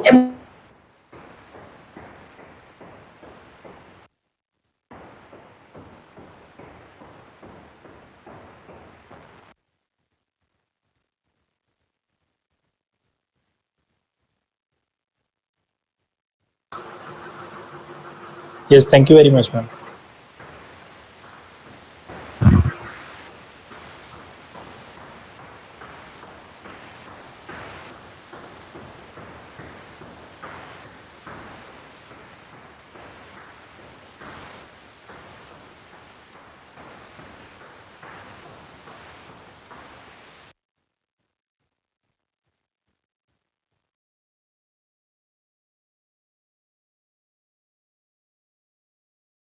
Paramjeet Kaur Tulsi. Happy Janmashtami, ma'am. Happy Janmashtami to all. Okay, it's my proud privilege to introduce ma'am. She's a calm, compassionate, and a dedicated teacher who teaches straight from her heart. Her research interests include educational technology, ICT-based education, technical and vocational education training. Ma'am was associated with NITR Chandigarh as professor, and what I personally feel is a teacher never ever superannuates. Am I right, ma'am? True. Okay, ma'am. Ma'am, we are desperately waiting. Kindly start the session. Yeah, thank you so much for the introduction and using so good words about me. Maybe I don't deserve all this, but anyway, thank you so much. So, good afternoon, friends. We are here to deliberate upon two important techniques, you can call it, because on the basis of methodology, you can utilize these two techniques for qualitative research too. And these techniques, let me show my presentation along with, and these two techniques are case study and content analysis. And I'll be focusing on these two aspects only, going into nitty-gritty of if we have to prepare for case study, then what are the steps and what are the advantages and where it can be used. And secondly, we'll deal with how the content analysis technique can be used. So I'm likely to focus on these two aspects. To begin with, let me just share with you why we are looking at the qualitative research with respect to higher education system per se. And if we look at the higher education system in the country, we have almost 945 universities, which include variety of that central universities, state university, deemed to be universities, and a large number of private universities.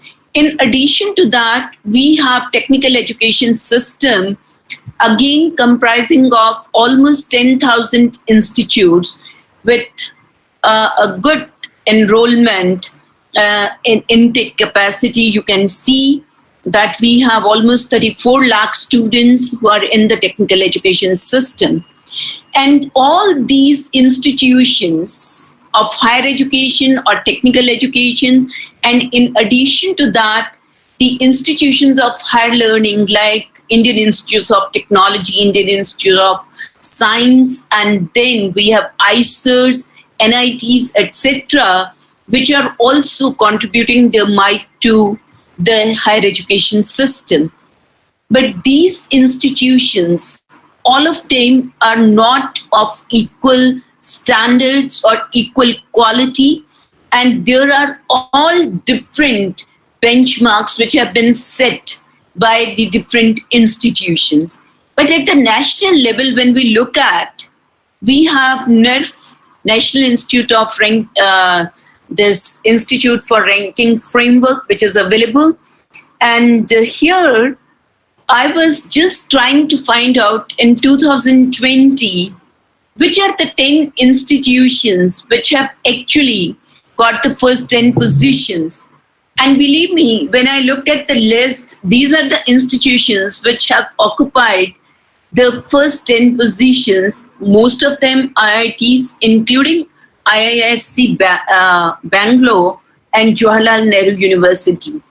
Now, why I'm projecting this, in addition to that, we have in the institutions where All India Council for Technical Education and Confederation of Indian Industries, they carry out a survey of industry-linked institutes. And 2019 results which were available, so I could see that Sona College of Technology, SRM Institute of Technology, and RMK Engineering College, I'm just picked up 3 institutions which have secured 3 first positions in their respective disciplines. And in addition to that, we also come across that the number of events which take place or incidents which take place in our day-to-day life. And recently, we have experienced this plane crash at the hilltop. Many of you are familiar with how did it plane go. Split in two after it overshot the runway and fell 35 feet This into a particular gorge. incident which has Many taken have died place, and I'm not scores going to injured, deliberate on some that. in serious But yes, condition. this indeed, The plane was carrying this 190 incident, people, including 10 infants and 7 crew members. Both the pilot you are all and familiar co-pilot have with that lost their this is lives. what has happened in the The plane landed recent during the past. And likewise, we have, I'm so sorry, I just missed that. You saw plane crash was there, and then we had another incident which has taken place at Beirut, the explosion which occurred. You are all damage, hair color, dryness. so My I head think had we all need to these skip issues. the Hi, end. my name It is will- Neha. Okay. So these incidents which take place, let me not go because it has not yet started.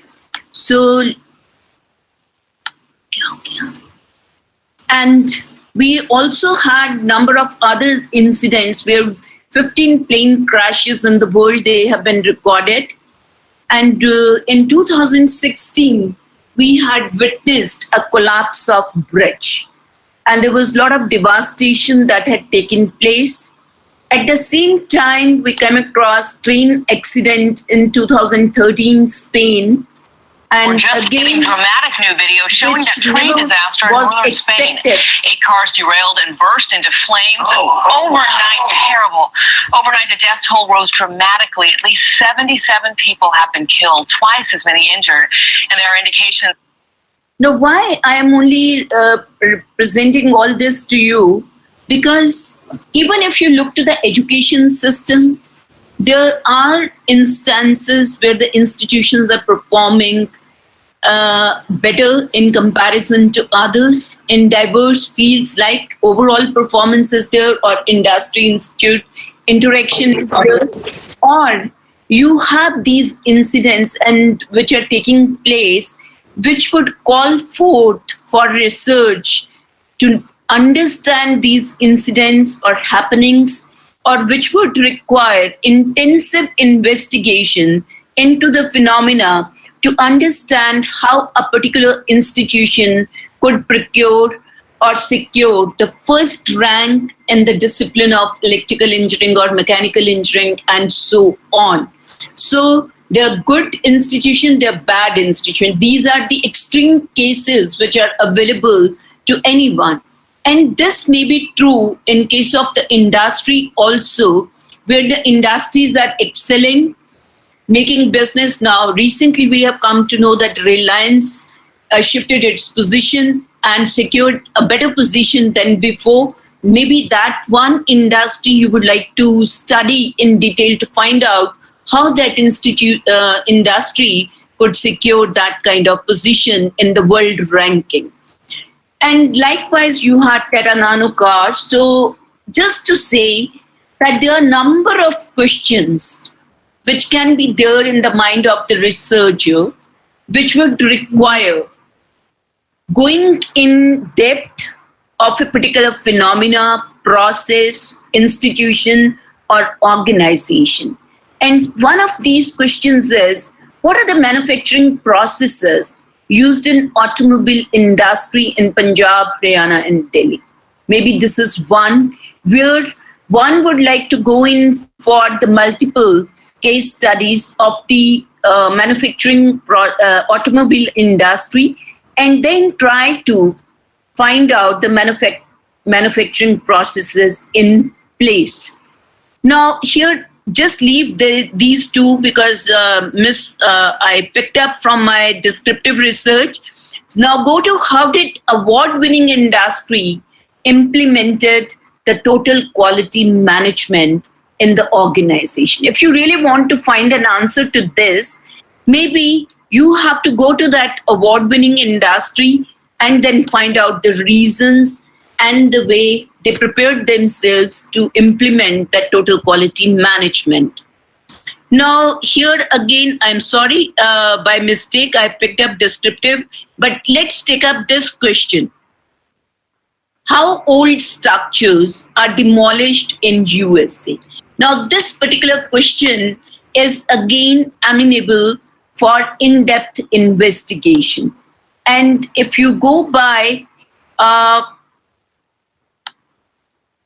the questions, maybe when we are looking at how the institutions have been able to procure or get accredited for the various programs as per the NBA accreditation, or what kind of preparation has been there on the part of the institution to get the programs accredited. If the answer to these questions need to be found, then definitely survey research is not the right kind of, or quantitative research will not help, but the case study is going to help the researcher to find answer to these questions.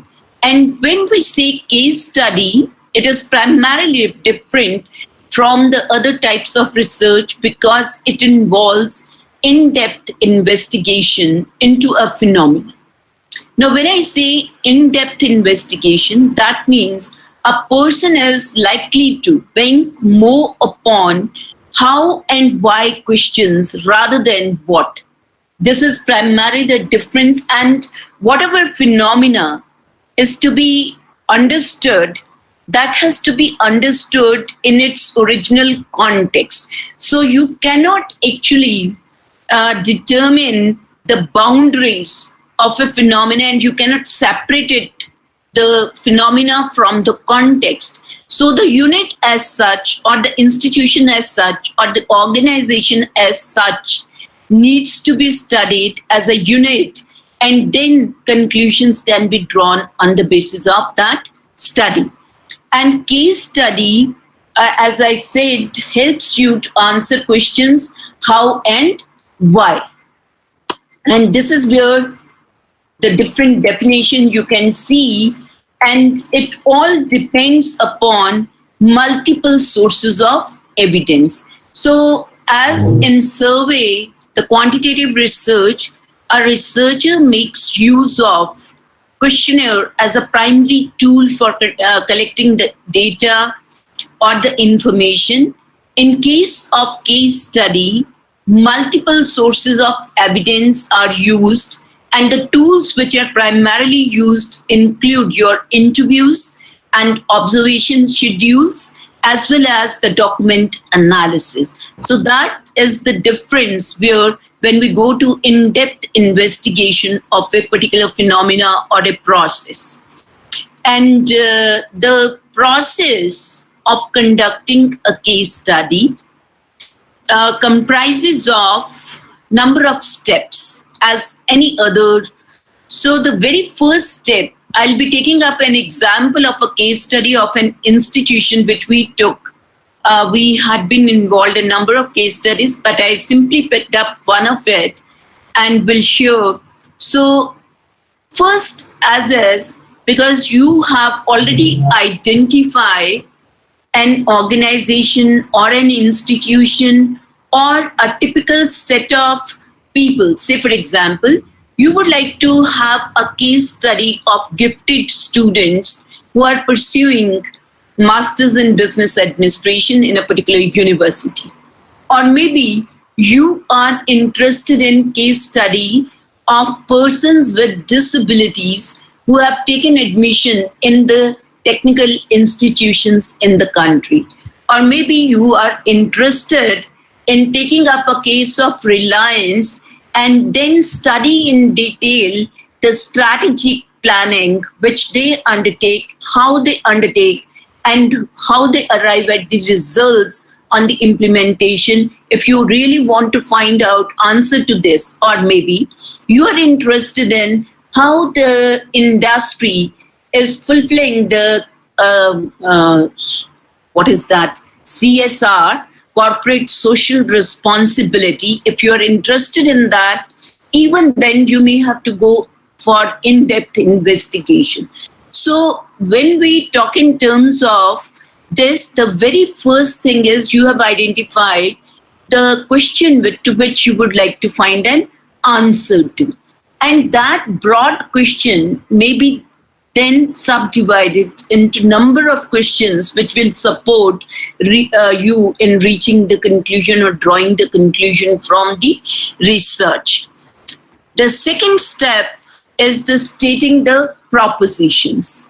I'll come to that after we'll take up the very first, and then we describe the design approach, how the person is going to approach the case study, and then collect data and finally analyze. Now, coming to the very first, I said we took up a case study of a technical institution which was excelling in the northern region, and we took up that study primarily to trace the historical development of the institute and identify its mission, goals, and objectives.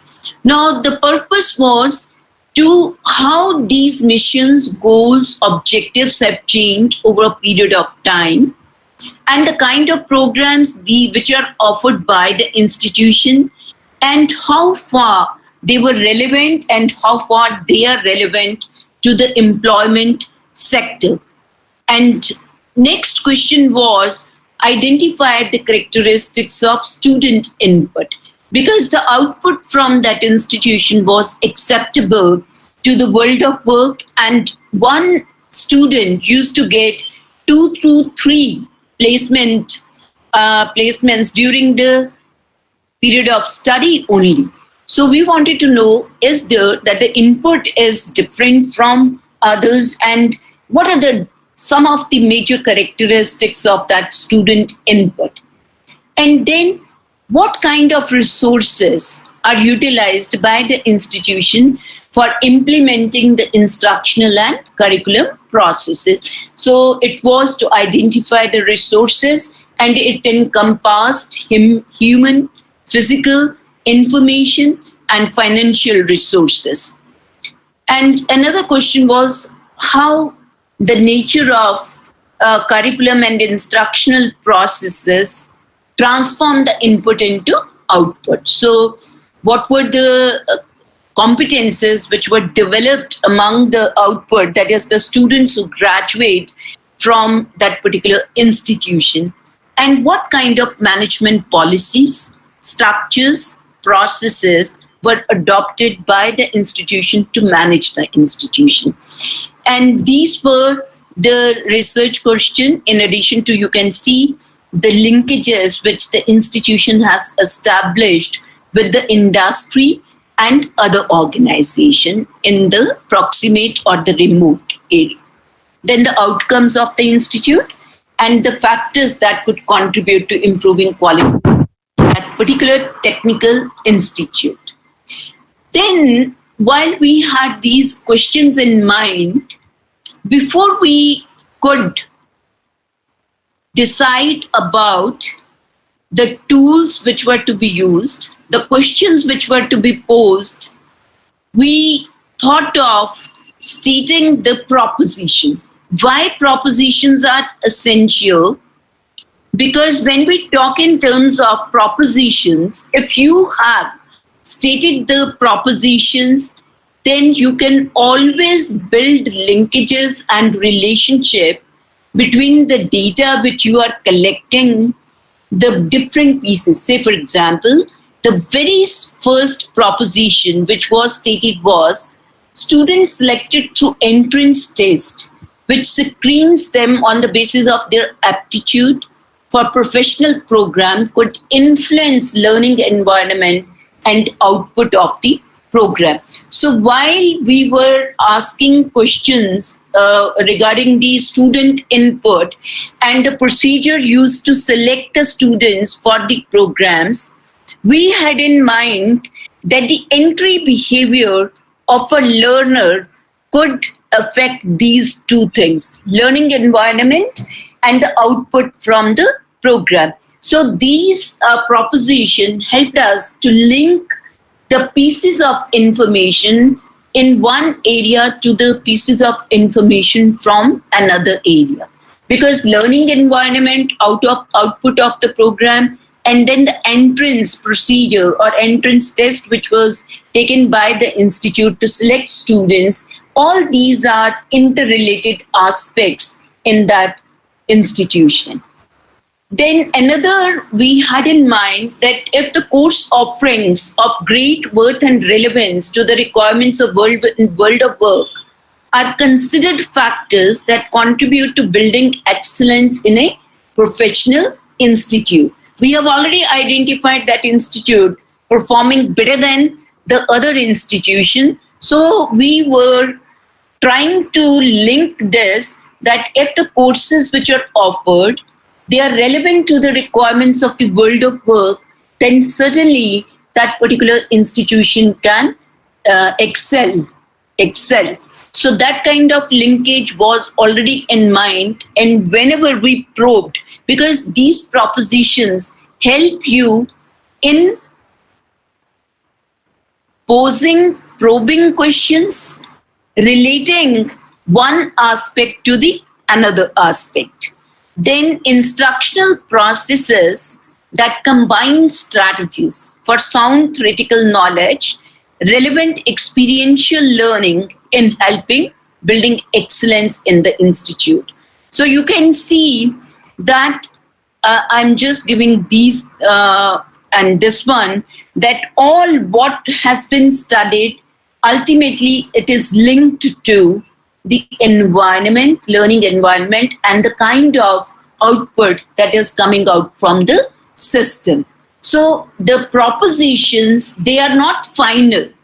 When you start taking up a case study, these propositions are tentative, but they give you direction, in which direction you are likely to move and collect data and information.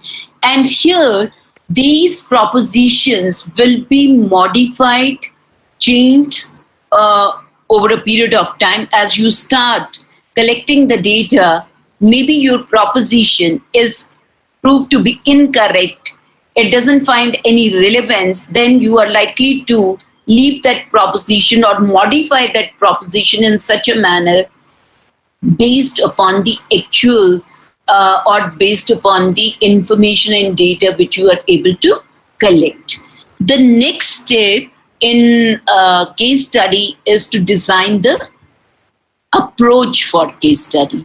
And here when I say, the very first thing which a researcher has to say, whether, because case studies can either be single case study or it can be multiple case studies. For example, if I have taken this one institute, this is only one which has been, so it is a single case study.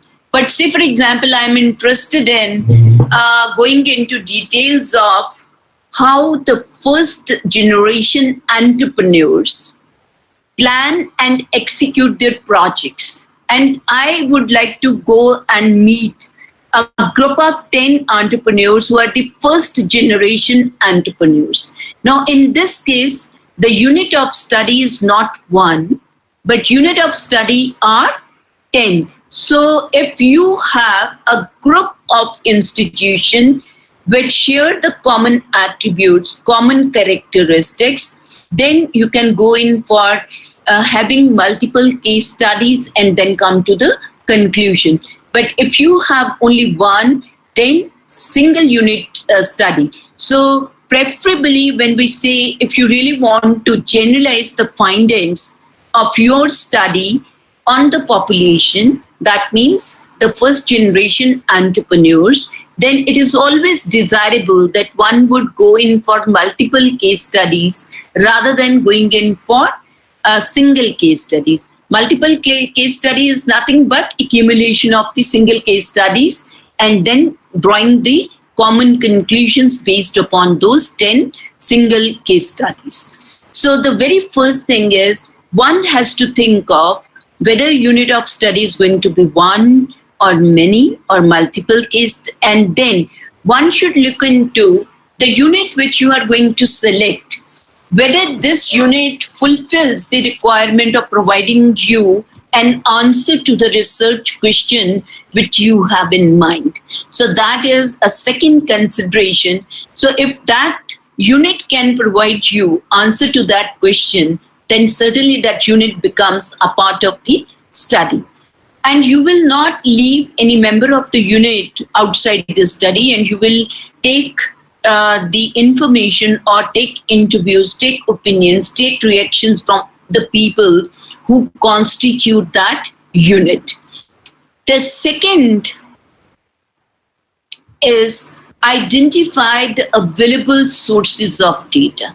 Now, when it is a question of case studies, then case studies try to gather data from multiple sources. And these multiple sources would include the documents which are available.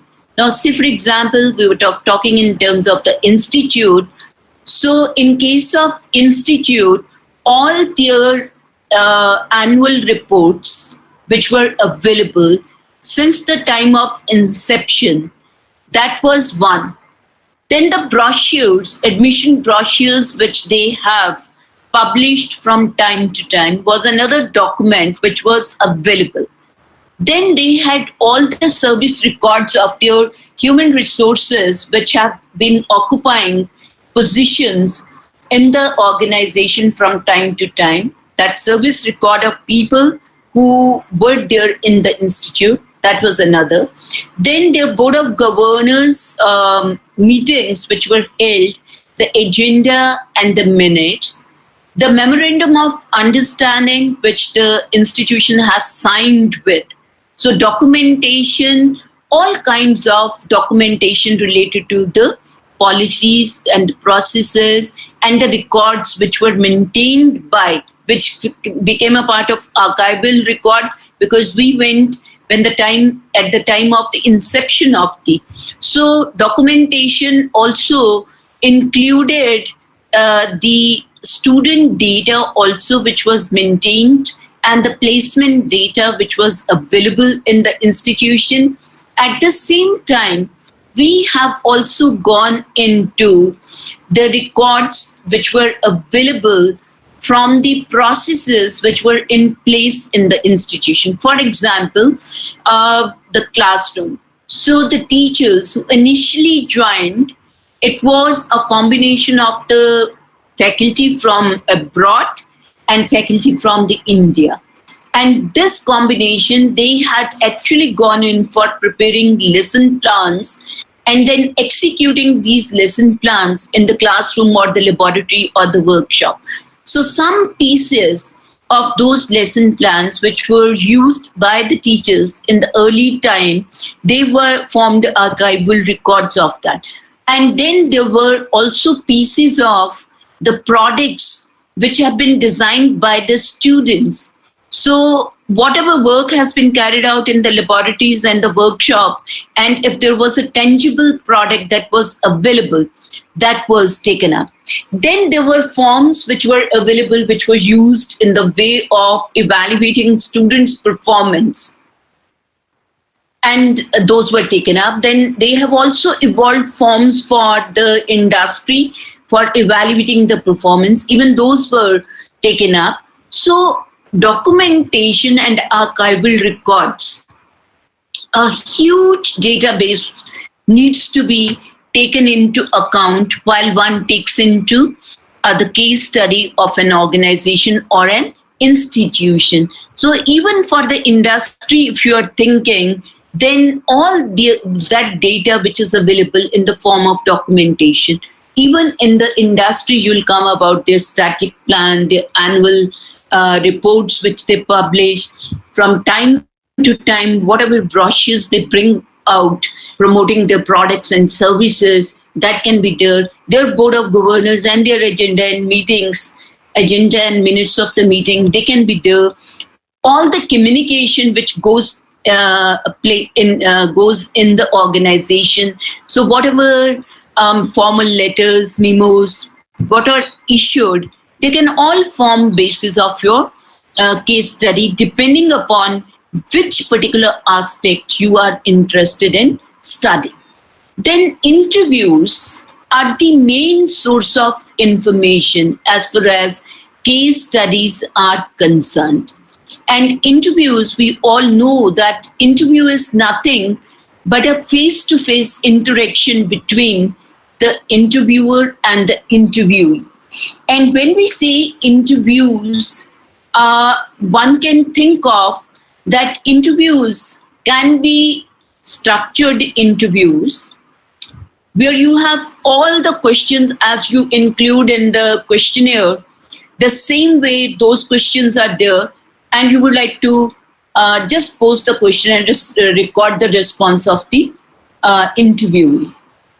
But in case of case study, that structured interview schedule does not help much.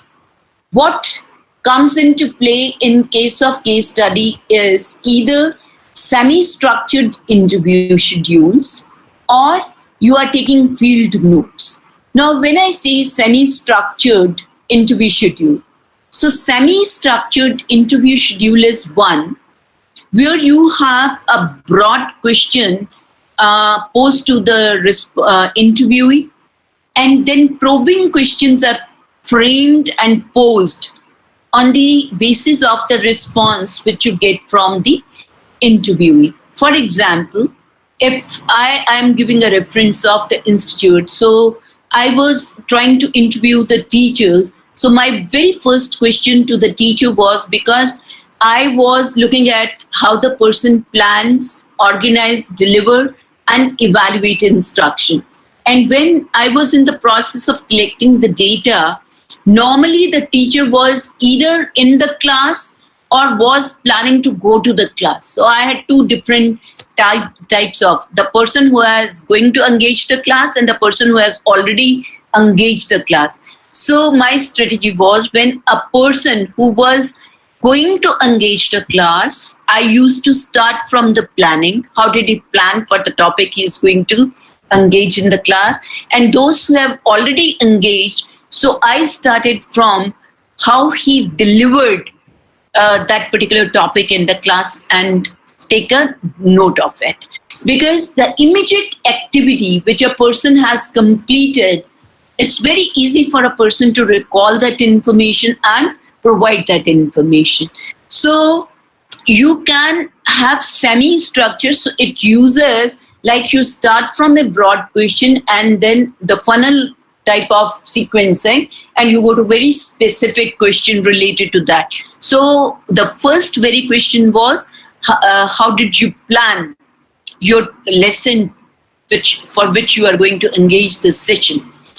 And once he gave the response, then a series of questions, because you need to probe whether the person, say for example, he said, I prepared the structure of the topic, prepared the PowerPoint presentation, selected the video, and also enlisted a few activities which are to be taken up in the class. So when he said one thing, that he has structured the topic, so my next question was, what are the principles for sequencing which you have taken into account while preparing the structure of your, so did you use both logical and psychological? So that will give me an idea, how did he actually planned or prepared the structure for the topic which is going to deal in. So say for example, he said he prepared the PowerPoint. So my next question was whether that PowerPoint was already available to you, or you started out fresh and prepared according to your own structure of the topic. And then what were the sources of information which were referred to prepare the PowerPoint, and so on, and what were the principles which were kept in mind to prepare the PowerPoint. So maybe all aspects. So interviews is semi-structured interview, gives you only the broad questions and the probing questions you have in mind, and you go on posing those questions. Field notes are that you meet a person and you pose questions and then take long notes. And it is not that each and every question is posed to each and every individual. So interviews, when you are actually preparing for interview, it's a stupendous task to think of what could be the possible reply and what could be the question, probing questions which can be posed. And believe me, for this particular case study, we have generated a set of almost 500 questions in the beginning. And while we prepared for the semi-structured interviews, where only 12 to 15 questions were included, but we had in mind all those 500 questions for which we had to seek the answer from the respondent. So that kind of exercise helps the researcher in being prepared to gather the relevant, adequate information, appropriate information from the interviews. Because once you have finished your interview, you will not seek another appointment from the person to go in for another interview. So one has to be very, very careful while preparing for the interviews. And then this interview data which we are collecting, certain ongoing processes which are there, like teacher engaging a class. Now, if I want to know what kind of interaction takes place between the teacher and the learners, or among the learners during the classroom, that behavior I can observe sitting in the class rather than posing questions to the teacher and the learner. Or say, for example, manufacturing processes going on in the industry, it passes through a number of stages. Now, if you really want to find out how that process takes place, you have already interviewed and the kind of problems you have taken. But now you want to observe that phenomena to find out whatever replies you have got through interviews, whether they match with the actual process that is taking place in the industry. So that is where we say then when you get multiple sources of data, you are, as a researcher, you are using a technique of triangulation. Triangulation means that, say for example, you are getting information from teachers, you are getting the same information from the students. So you find to whether the two pieces of information corroborate each other, or there is agreement between the two, or there is disagreement between what a teacher says and what the students say.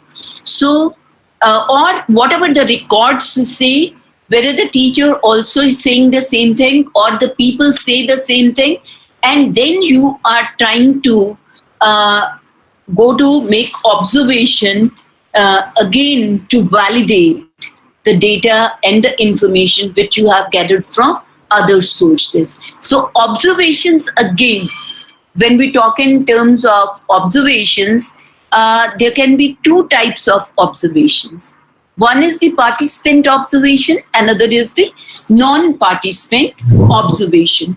Participant observations are the one where the researcher becomes a part of the ongoing process or the phenomena and then tries to take notes. Say, for example, I take a fake admission in the college, become a student of that discipline, and then while I'm participating in the day-to-day activities and every activity which is planned for that program, I'm making my observations of the various phenomena and then come out with a case study.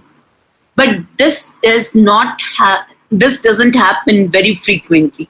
In case of ethnography research, where the person immerses in the culture of that community, say people want to study the tribal area and they become a member of that tribe and then stay there for 20, 30 or maybe 2 months, 3 months, and they immerse in that culture and then come out with a case study of that tribe. That is possible. But otherwise, for us, maybe we are going primarily for non-participant observation. And there you can use checklist, rating scales, or you can take the field notes. Whatever you observe, you can take a jot of it and then finally include it in the report. So observation, when it is non-participant, that means you are not intervening in the process that is ongoing. You simply observe and take note.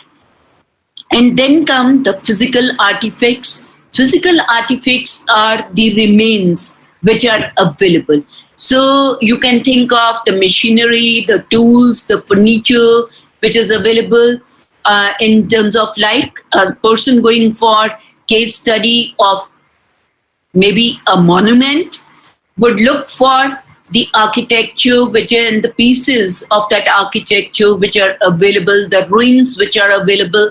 So whatever is the remaining things which are available in the monument, that can be. And in case of an institution for which we took the study, so we had gone in for the laboratories, the workshop, the kind of products which were prepared and available.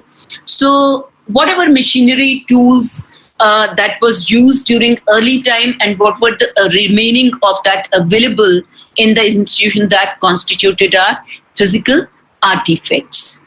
And I would say that if you are likely to available sources of data, if you are thinking of all this, then you need to prepare, and as I said, interviews. That means interviews means you need to find out a semi-structured interview. So if already there is available, you can select it. If many times it won't be available. So the researcher needs to actually develop the interview schedule.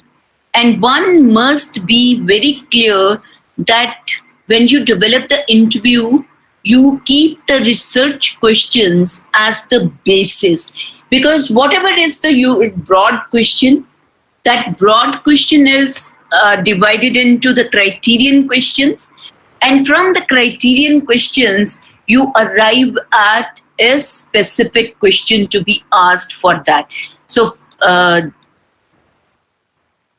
so one has to develop the instruments which need to be, or if you're going for observation, then if it is going to be a process and you know the process, you can enlist the steps, prepare a checklist, go on putting a tick mark, presence or absence, you are going to check whether a step is followed or not. Or if it is observation where you want to give a rating from excellent to poor, then what is excellent, that needs to be described, and what is poor, that needs to be described.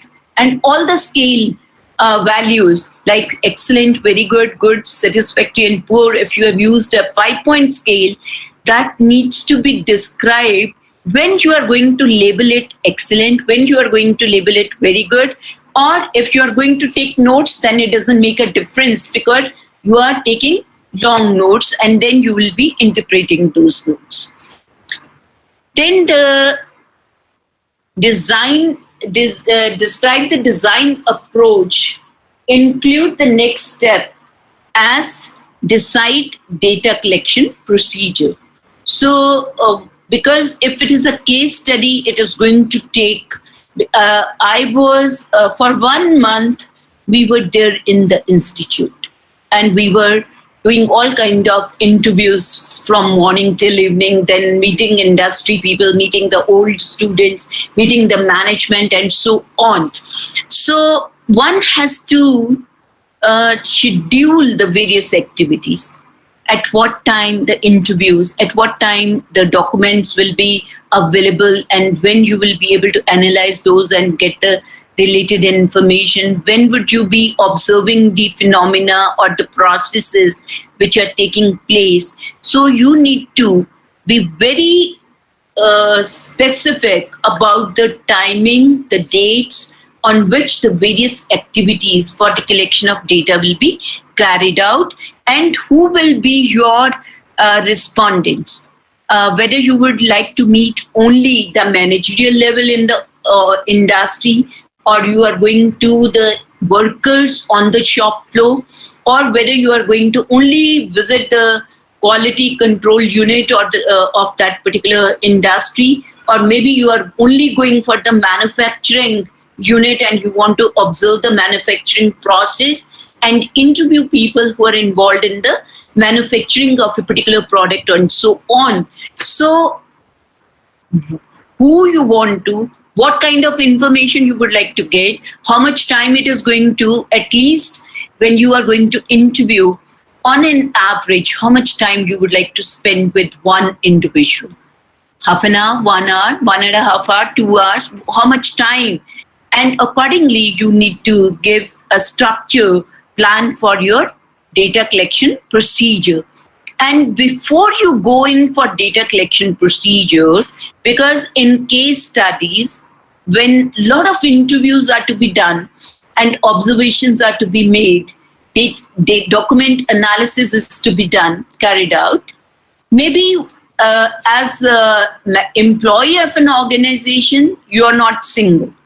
As a researcher, you may be an individual who has taken up a case study. But otherwise, it is always a team which is involved in taking up a case study. For that, the training of the interviewers and training of the people who are likely to make observations and do the document analysis, that is very, very much essential. So case study would require that if people are involved, more than one person is involved, then they must be trained in first what interview is, then listening skills, how to frame and pose questions, how to pose probing questions, and then how to reflect the feeling of the person, how to restate the response of the person, and how to observe the non-verbal behavior of the respondent. So many things, because you are not simply there to just record what the person has said. You are trying to be sure that whatever is said, that is recorded accurately and interpreted accurately. So at the same time, non-verbal behavior also helps you in interpreting the response given by the. So the person needs to have all this. So training is very, very essential. And in case of observation, rating scale which you have prepared, the rating scale must be clear to each and every member to eliminate the possibility of any subjectivity in the observation. So that is where your training is required before people actually go for the collection of data. And one has to seek permission from the institution. So preparation, so here you can see the specific skills which would be required, the questioning skill, the listening skills, and sometimes you need to adapt according to the situation. Maybe you have planned and there's an urgency which is there and you are not able to interview people. Now, can you adapt to the situation, or can you adapt to the responses which are being given by the. So you have that flexibility in you that you can adapt to the responses and then leave certain aspects where the respondent is unable to give you answer and shift to those aspects where he can provide you answer. This can also happen. Many times people feel they will conceal the information also at some times. They'll not be ready to share that information with you. So you cannot make them give you information which they don't want to give you. So just you need to shift your focus from one aspect to another. And then understanding the issues, that is where one, okay. And then this is what I have focused, that before you go in for collection of data, training of trainer is researcher, I would say, not trainer. Training of researcher is required. So then whatever material you need, if you have taken permission to record, then you should have the recording facility. If you want to video record manufacturing process, you can have the video cameras and a team will be recording that. So make sure the paper, the pencils, whatever, the water, whatever you need during that interview, you carry along with you, so that you don't need to depend upon the organization or the industry or the respondent, the one who is giving information. And the next step is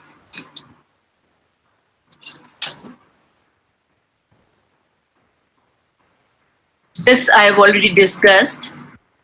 Data collection has been discussed. Now, this is very, very important that few things which you should remember, that you have to ensure validity and reliability. That's very important aspect in any research. So you have to first look into the construct validity. That means construct, you understand, say for example, I say emotional intelligence. It's a construct and it has certain dimensions which contribute to that.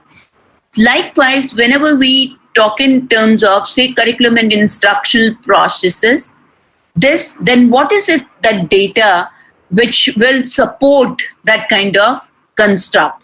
So we are trying to build in construct validity of the data and information gathered by using multiple sources of evidence. In this case, because we are banking upon, that's why it is said, use the technique of triangulation, teacher, student, management, alumni, industry, all these become your sources of evidence. And then it is very important that you try to build a chain of evidence, like what a student has said, what a teacher has said, what the management has said, and there is a link which you are able to create. And having key informants review. And this construct validity while you are writing your report and then you have prepared a draft, then it is very important that whosoever was the key informant in that, he or she is involved in going through the draft of your report. So they can pinpoint any kind of discrepancy, if at all it exists. It exists. So one has to look into. And internal validity is ensured through pattern matching. Pattern matching, again, as I said, can you find a pattern? Student 1 said, student 2 said, student 3 said, teacher 1 said, teacher 2 said. So if you can relate what information has been supplied by the various sources, again is the same. Explanation building, so always try to build explanation. Don't leave one point and then move to another point. So data analysis, build the explanation for that, and time series analysis over a period of time, what kind of changes that have taken place. So these are the things which you will take into consideration at this stage of data analysis. And external validity is whether the study can be conducted for another organization, unit, or is it replicable? So it is a question which is research design. So the more explicitly you give your research design, the greater will be the external validity of that. And how do you build reliability? Reliability is again at the data collection stage.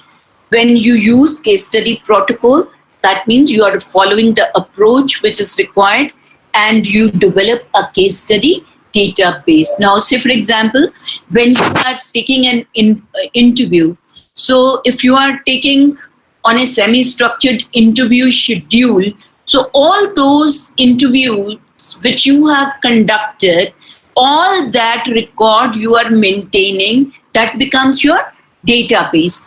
All the records which you have collected, for which you have procured a copy, they become your database. Or any artifact which you have collected, that is your database. So these are, and I would say, any question is there? Anything you would like to say? So I would simply say that when we talk in terms of analysis and interpretation of data, then what is needed is, here you can see this was the stage in the process. Analyze the data. Once you have collected the relevant data information, then while you come back, it is always desirable that you prepare memos. Now you prepare memos for each aspect. Say, for example, the teachers or the management has said the entrance test was conducted for selecting the students. And then we found the elements in the entrance test. So one memo was entrance test, conducting of entrance test for selection of student. Another memo was the elements. And there they had the aptitude testing. So we had another memo, how many people said, so their responses were accumulated under that.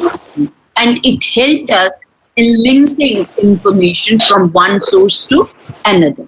And then it is how you prepare your study, you prepare a report. Normally, most of us would go in for a narrative kind of report writing. So that is the most commonly do. And now there are a few examples which I would like to share for this.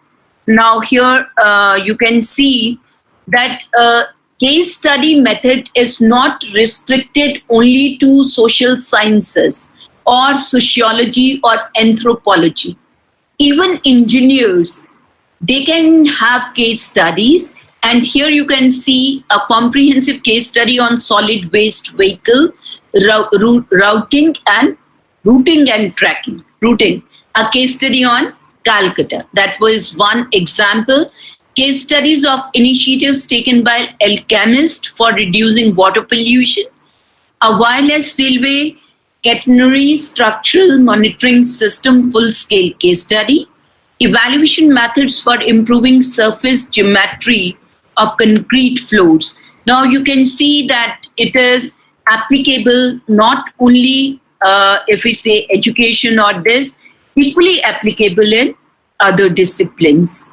Now I think it's before I switch over to, if there is any question on this, would you like me to take up the question right now or maybe at the end? Yes? Over to the organizers if they're there. Kindly type in the chat box. Okay, so we'll take up at the end. Ma'am, they can type in the chat. Okay, at the end they're requesting. Okay, at the end of the session. So let me shift my focus to the second technique, which is the content analysis. Now, here I'm starting with one advertisement which was there by the UGC. UGC asked for expression of interest, right? Study on quality of PhD thesis. And there was a lot of concern when it comes to the quality of research which is being carried out at the master's or doctoral level. And there are all kind of cases of plagiarism. And there are other problems as far as we are into the research. Plagiarism is one. Then there is also the where the people create data on their own and submit that data, get the degree. No need to go to the field and collect data and information. If this is happening, where are the professional ethics? The quality is under a scanner. And if somebody has to judge the quality of PhD thesis, the quantitative research will never ever help a person But if this kind of analysis is to be done, then qualitative research is the answer. And if I say qualitative research is the answer, this means it requires going through each PhD thesis and then coming out with the conclusions. Because quality, if you have to determine of a piece of communication, that cannot be done without going into the details of what is written in that thesis. That means you need to go through the various chapters of introduction, review of related literature, then the method and procedure, then comes the findings, and then comes the summary and conclusion, and finally the references. And the story doesn't end here. If you try, say for example, as a teacher, I'm interested in, because there's a lot of criticism again on the examination system in our country. It has been, over the ages, it has been under criticism. And it is always said that it lays focus on the lower level abilities of remembering and understanding. Now, from where I can come to this conclusion? I need to do the content analysis of question paper and then can come to this conclusion.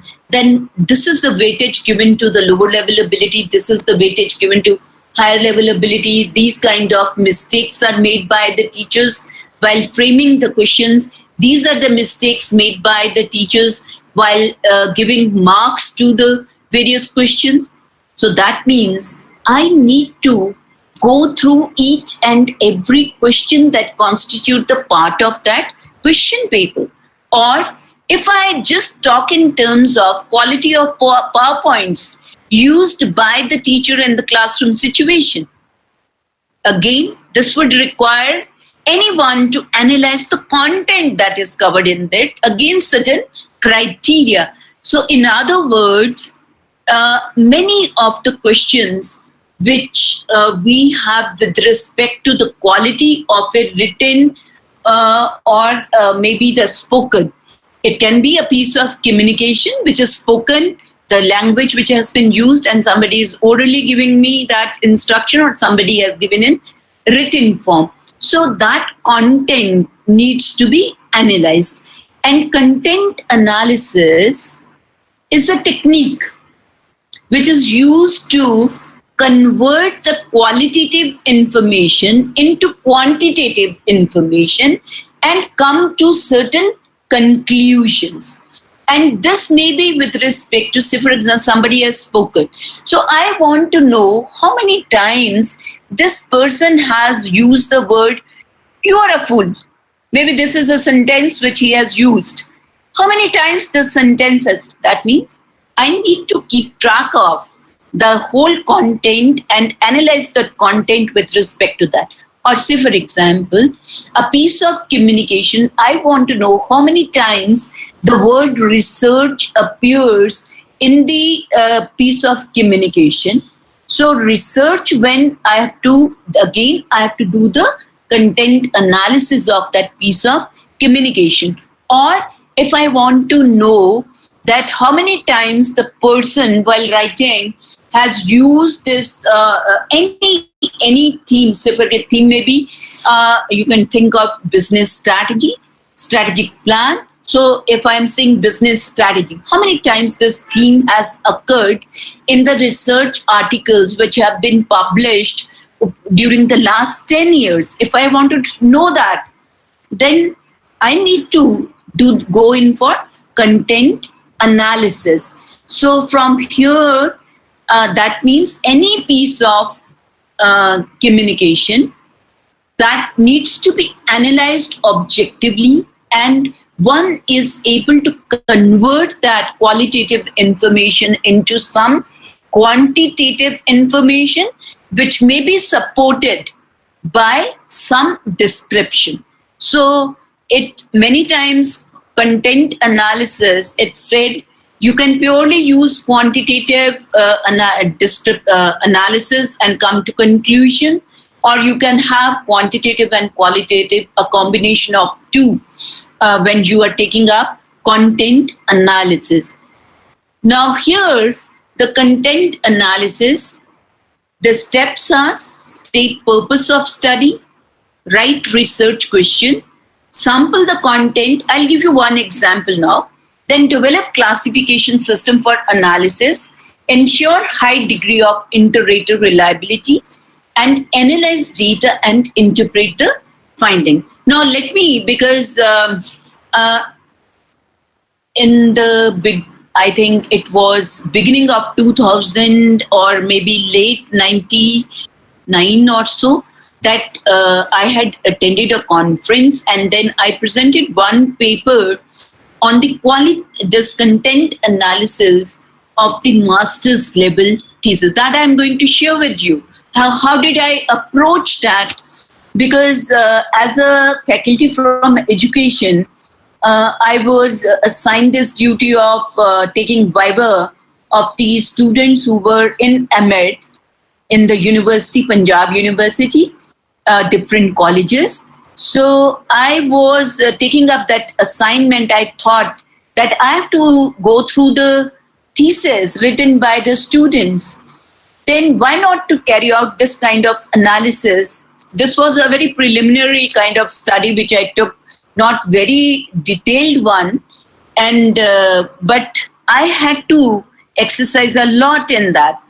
And when we say any kind of thesis which is available, recently when I had developed MOOC for research in technical education and creative problem solving, innovation and meaningful R&D, at that time we had also specifically given a rubric for evaluation. I'm not going to discuss the rubric, but I'm letting you know that when we take up this kind of content analysis, purpose is to carry out what content analysis of master's level thesis and submitted to Punjab University. Maybe this is my purpose. Then research question was with respect to number of research questions were there. Number was how did I determine? Now that was where I required, if I have to evaluate any thesis, what should be the criteria for evaluation? So here you will agree with me that when it comes to any thesis would consist of preliminary pages, right? So what is it? I'm not going to good, satisfactory or poor, but what I'm looking at is the correctness of the title. Because there is always a specification, not more than 10 to 15 words which are there in the title, and it is appropriately worded or not. That is my concern. Then it is followed by people give acknowledgement.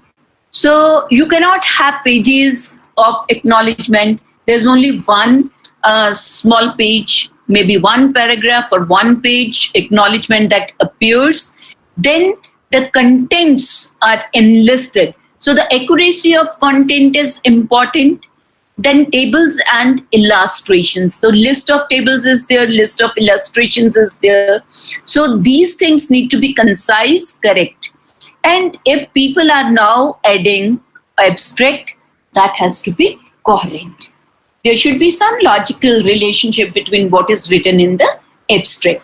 So I could then after the preliminary pages, because I'm not going for this rubric, but just giving you the criteria, introduction is the very first chapter built in all the thesis. So what is it that we look at when we are trying to evaluate any thesis? So whether the person has built up adequate justification for taking up the problem, so rationale which the person has built up. Then is the problem going to contribute significantly? If this is researched, is it significant and going to add new knowledge or solve a real problem? or a classroom problem or an action research problem is there, which is likely to solve the local problem, and whether the person has the clarity of the objective. So how clearly the objectives have been stated. So again, you have this. Then after that, we have a chapter on review. So when looking at review, what normally review people have, I think we Indians have not understood the significance of review. You will excuse me when I'm making this statement, because majority of the thesis we talk in terms of is chronological review, which is presented without relating one study with another. That is not review. Review is synthesis of the past literature. And that is hardly done by majority of the people who undertake research. So if you go by the papers published in international journals and Indian journals, you will see, again, there we give 4-5 studies and the job is over. But there you find 20 studies within 4 lines, 20 studies summed up, and you are getting the major conclusions. So integrated review is what is expected at the master's or the PhD level. Then whether the person on the basis of the review is able to identify the gaps, that is the question which arises. And then the hypotheses which have been formulated on the basis of review, have they been accurately formulated? That I'll say, I'm not speaking on research, but I would say, even if your review is conclusive, that there is significant effect of, say, instructional strategies, say blended learning on the achievement of the learner, even then the people go and formulate null hypothesis. That is clearly contradictory to your review of. People say it is only for the ease of statistical significance that you are going for null hypothesis. But your review says there is significant effect. Why can't you have directional hypothesis in that case? So many times it happens. Then in addition to that, when go to methods and procedures, primarily we are describing the methodology of research. So whether the design which the person has selected is appropriate, sample size was adequate, and the technique was appropriate. Okay. Many times we write the technique, but in true sense that technique has not been used. Then what kind of tools were used? So reliability and validity of that tool is important, and appropriateness of statistical techniques which are used to analyze the data. That is where we are. And then finally we come to analysis and results. And here we are, whether you are addressing the major research questions, objectives, or hypothesis. So how do you address that? When you are presenting your results, always in the light of hypothesis or the objectives, and then accuracy and adequacy of explanation which you build for. I'll let you know the findings of that. Then correct tabulation of results, summarize results, and quality of results. Then correct related to other reported and review of related. This is very, very important. So whether your findings are supported by the findings of the previous studies, or you are in disagreement, then what are the plausible reasons which you have to support the kind of findings you have got in your study. Then comes your references, summary and conclusions. So inclusion of major component, appropriateness of conclusions, and implications and suggestions for further research. That is appropriateness of that. Then comes references as per APA, because most of us social science people use APA. So whether the APA guidelines have been followed in writing references or citing references, that is the purpose. So let me just quickly show that what I did was that I had analyzed 67 dissertations at the master's level, and the aspects which were included in the analysis was the rationale and the purpose of study, adequacy and intellectual scholarship in review of related literature, then appropriateness of the design which was used, then adequacy of sample and appropriateness of sampling technique. These were with respect to the sample, then appropriateness of tools used for collection of data, then appropriateness of statistical techniques used for analysis of data, and interpretation of results and quality of reporting references. These were the aspects which were taken up while I did the content analysis for that. And how did I proceed with? Because I had these aspects before me, and while I was reading through each dissertation, I was jotting down the points against the rationale, the purpose of the study, and so on. And then it was first thing which came to my mind was the problems which were studied by the students at the master's level. 45% of the thesis, they dealt with student characteristics. And 16% dealt with teachers' characteristics, 19% dealt with teaching learning processes, 9% of the thesis were with respect to the learning outcomes, and others which dealt with related environment, parental education, and so on. Many aspects which were covered here. So when you look at this, what is important and what conclusion, why I went for this kind of. This gives you what is the emphasis in the research on what problems people are working on. And whether these problems are worthwhile, I would say no, because I cannot bring change in the student characteristics which they bring.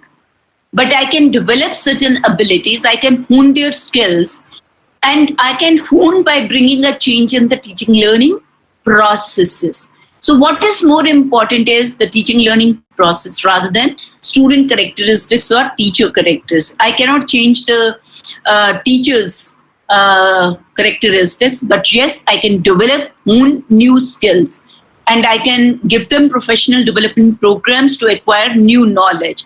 But this is where a lot of experimentation can be done in this education sector. So most of the studies should have been on teaching learning process, but it is not being done. Then when it came to introduction to the study, Adequate found that 40% of the people, they have adequate introduction to the study. 60% could not. Even though they write introduction, they cannot. What people start writing is picking up material, copying it from books, and just copy and paste without understanding whether it is relevant or not. Importance of education and concept and aims of education, which were not altogether relevant, 50% of the thesis have detailed on that. Detailed, which not required. Without due acknowledgement. People have not even cited references from where the material was picked up. That was, so this is where another, and then when it came to the objective research objectives, it was found that 95% of the objectives were correctly stated, at least.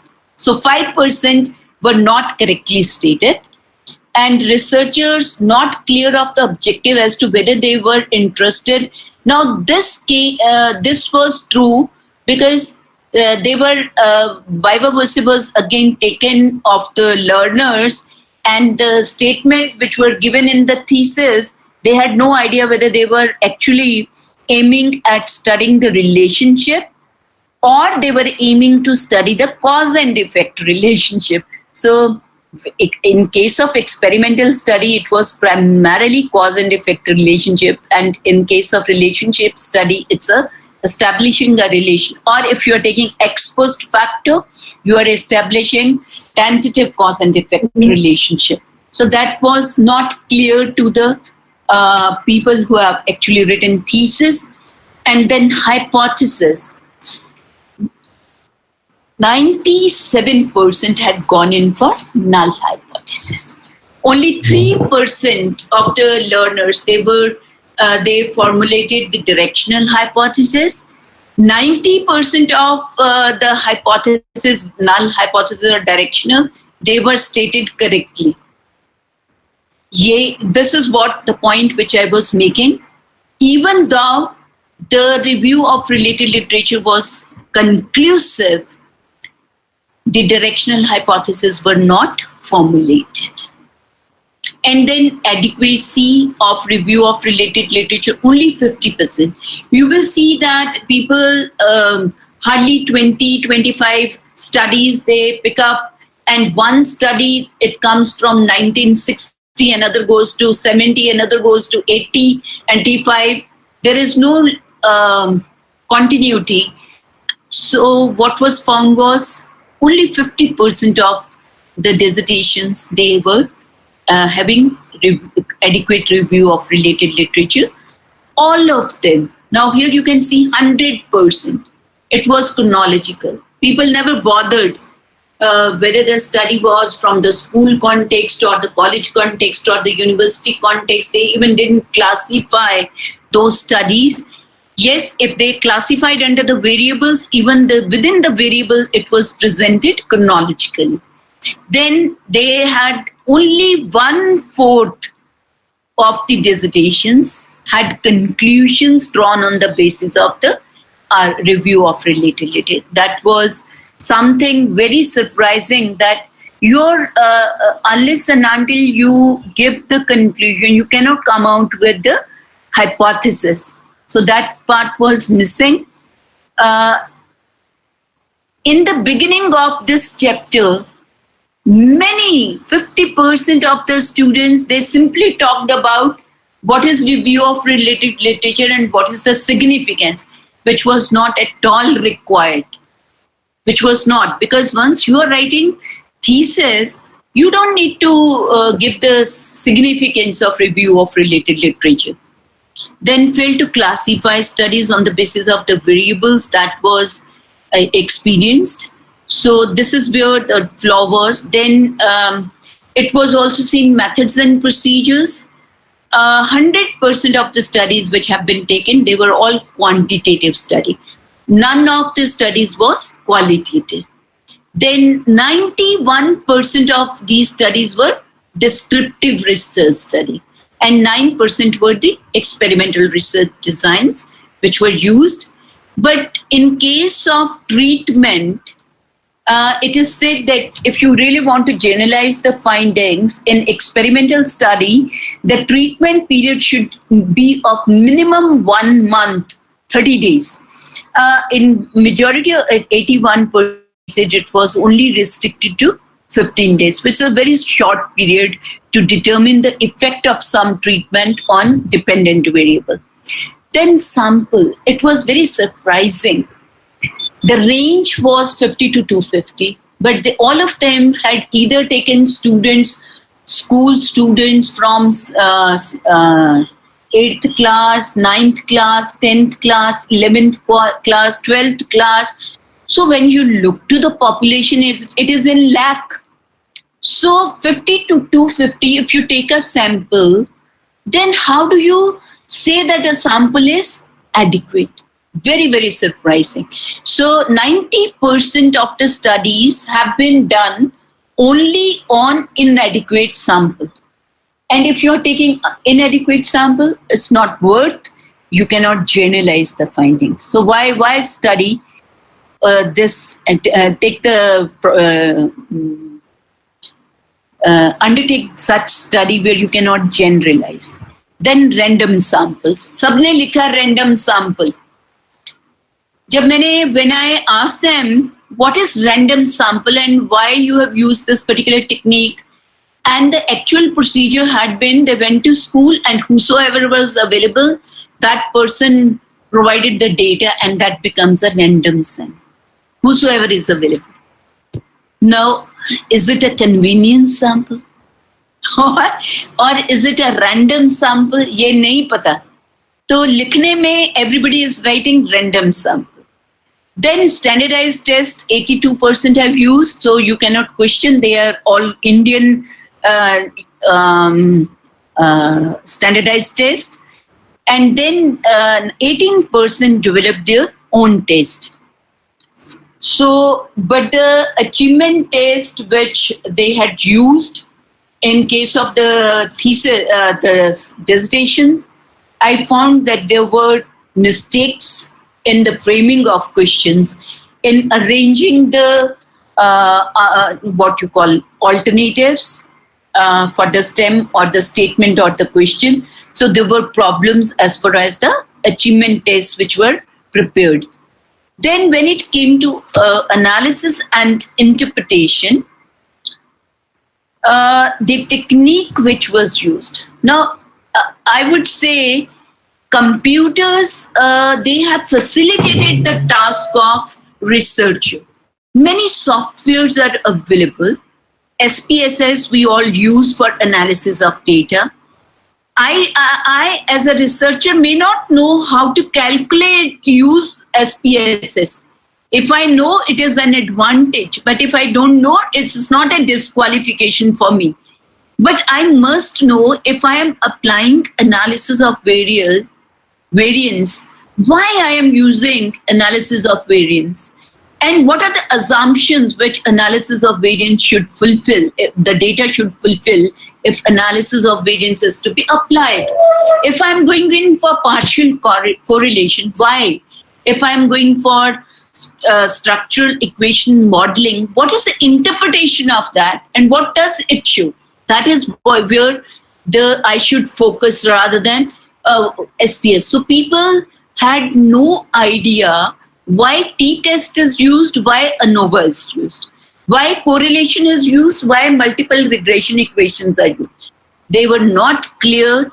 They have used that statistics, reported the findings, but they were not able to interpret those findings in true sense. So 65% of the dissertation results were reported, no interpretations was given. So neither supported nor contrary. Previous studies जो आपने review में इतना कुछ लिखा है, उसका कहीं जिक्र ही नहीं है in the chapter. So what is the fun? Why did I go in for review? वो भी तो चाहिए था. That is not utilized. Plausible reasons for relationship or differences. अगर आ गई हैं, तो you need to build the rationale. कि if you have found the effect of blended learning on achievement, why? Blended learning increase the achievement score of an individual. Or if there is a relationship between emotional intelligence and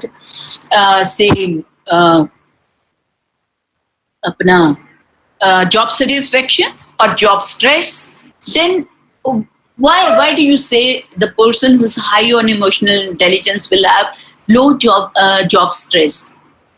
Why? Negative correlation. So explain. So about 10% of the dissertations we were found where the results have been misinterpreted. Even these were the cases. That time I was really wondering, as a guide or supervisor, what is my role?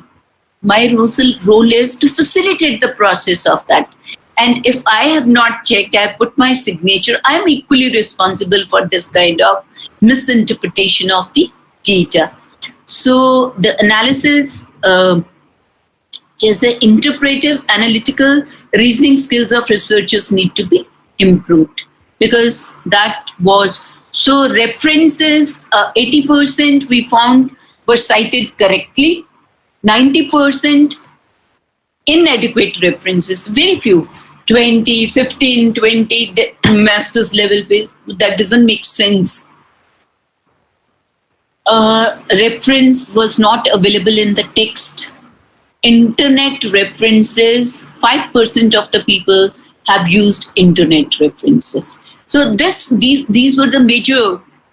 Now you can find out that once you have इसको मैं छोड़ देती हूँ, but here you can see, I just give you another quick, that if you are thinking of taking up, because this is where I am involved, and while I engage sessions on question paper, setting question paper, I normally do the content analysis of various question papers of the participants. वो एक एक करके maybe thousands में, and we have taken up 3 very important studies on content analysis of question papers also.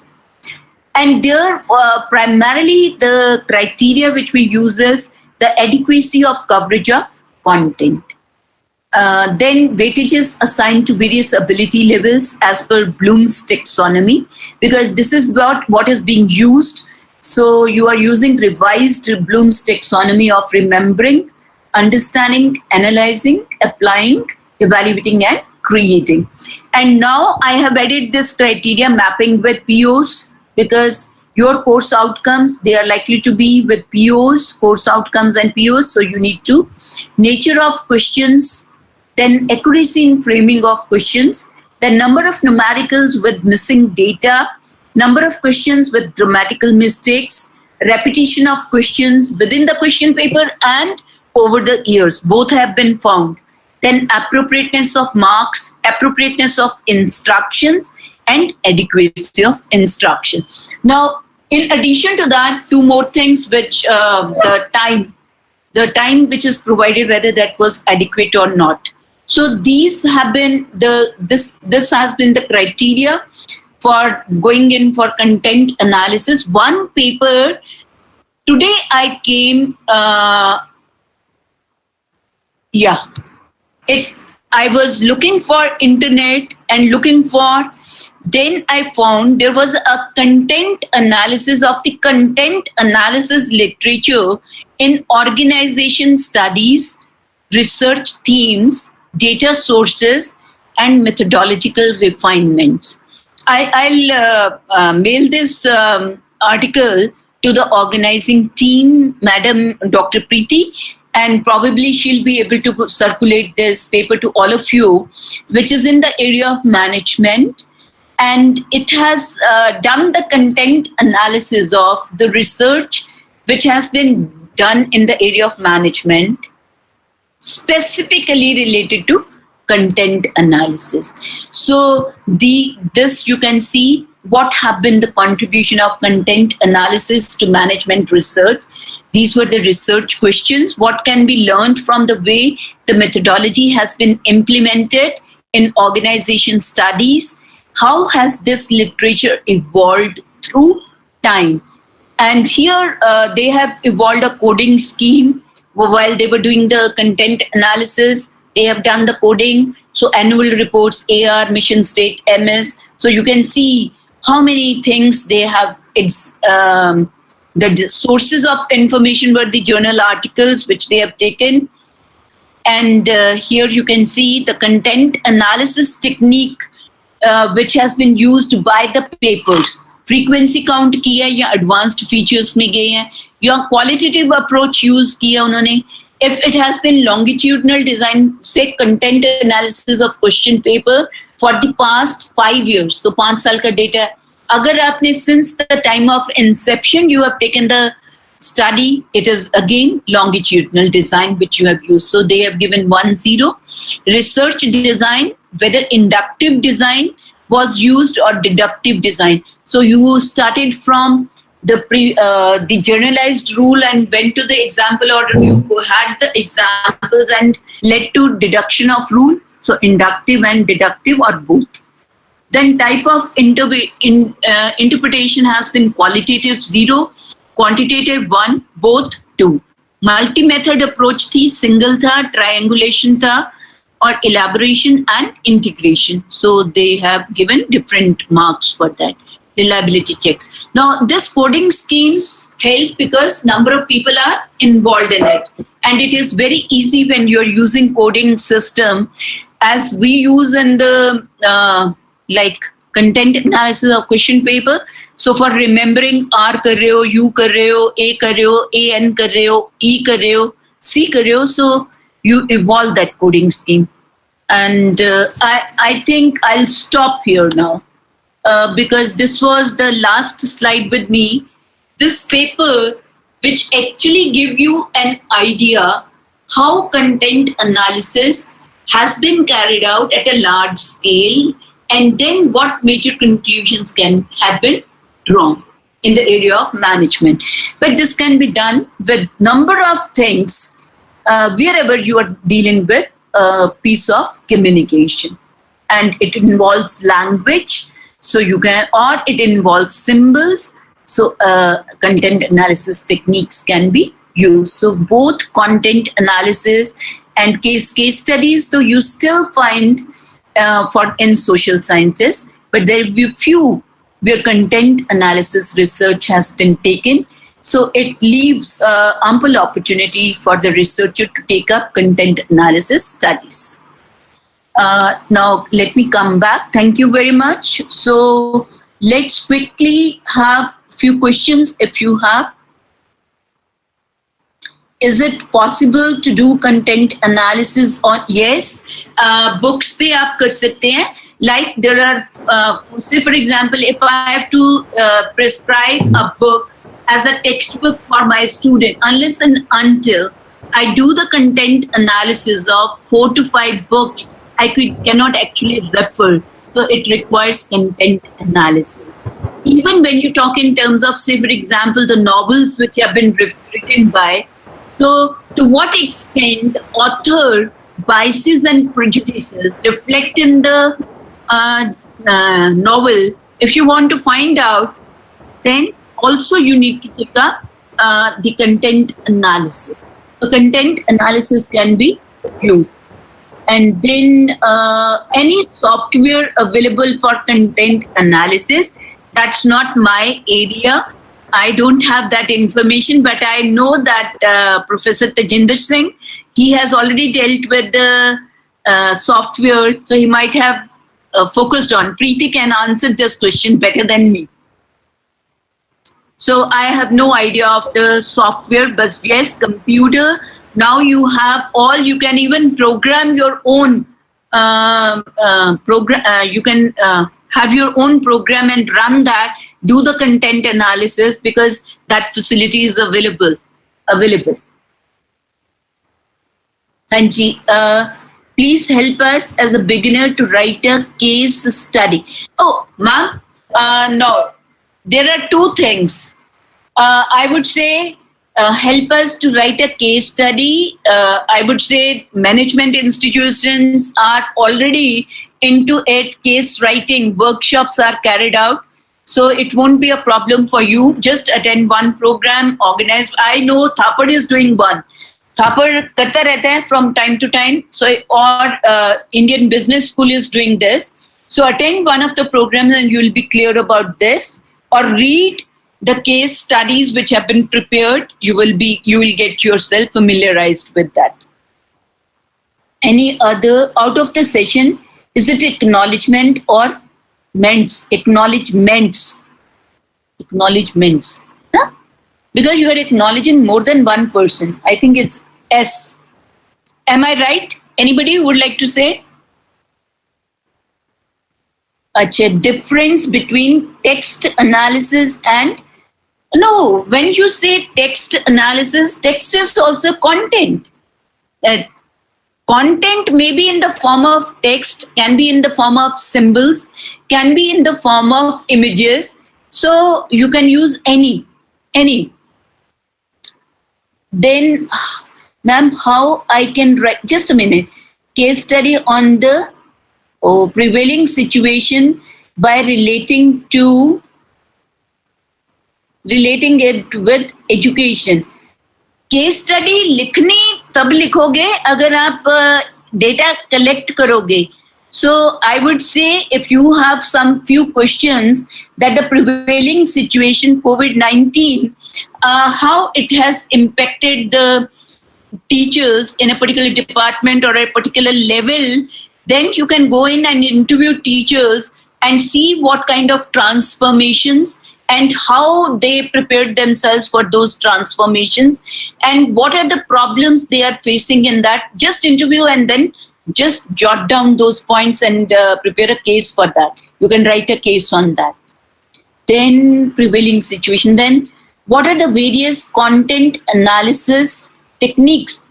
Content analysis techniques, जहाँ तक है मेरे हिसाब से तो quantitative approaches can be or qualitative approach can be followed, and content analysis techniques will depend upon your criterion which you have specified.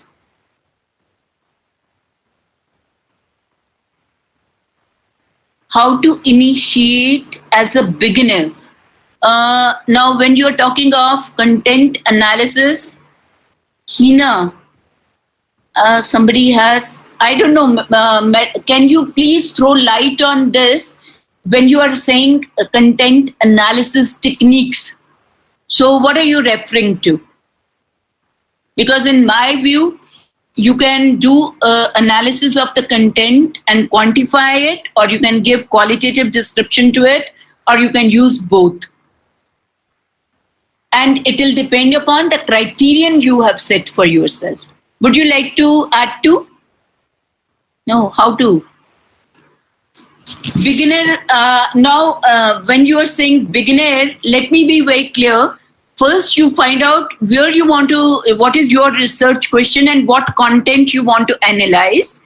And then if you know the content, then you need to know the aspects which need to be evaluated, follow criterion you need to frame, criterion ke baad coding system you need to evolve, and then pick up the pieces of communication and do the code analysis using the coding system. And then you come to the conclusion. Achha ji. Then which program, madam? I don't know. Somebody has written which program, madam. Is it with respect to case study or I don't know? The question is not clear to me. Are content analysis and thematic analysis? Yes, content analysis, one part of it is the thematic analysis. What are the themes which have been frequently recurring in the content of a piece of communication? So thematic analysis is a part of content analysis. Content analysis is broader. Can any particular sector of any district be a case study to study the implementation of policies and programs for workers in that district? You can, just a minute. Now, when you are saying, can any particular sector of any district be a case study? Particular sector of any district, say, yes, agriculture, case study. You can have electronics and telecommunication, a case study. You can have it. You can have it. So how the programs and policies get implemented, fine. Can we write case study with secondary data? I would say, because case study is in-depth investigation. So only secondary data will not serve your purpose. You need to support it by getting the primary data from the people, of phenomena, process, etc. So always try to support the secondary data, because you depend upon reports and you can find out, but that must be supported by the primary data. Especially the people who are involved, their interviews and some observations of the phenomena. Can we write case study with? No. Achha, okay, thanks. What else? Okay, then difference between content analysis and narrative. No, there is a difference. Narrative analysis you carry out when you're writing, it is report writing in terms of case study, you use narrative analysis. And here content analysis would have different aspects. And then you normally report writing is in the form of narration. That is a different, every report will have. So narrative analysis is used in case study method.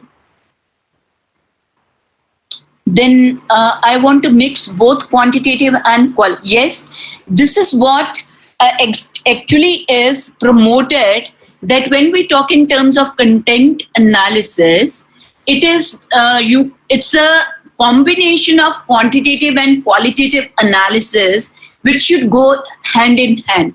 So it is rather a best design, mixed design, where you will use quantitative and qualitative explanation.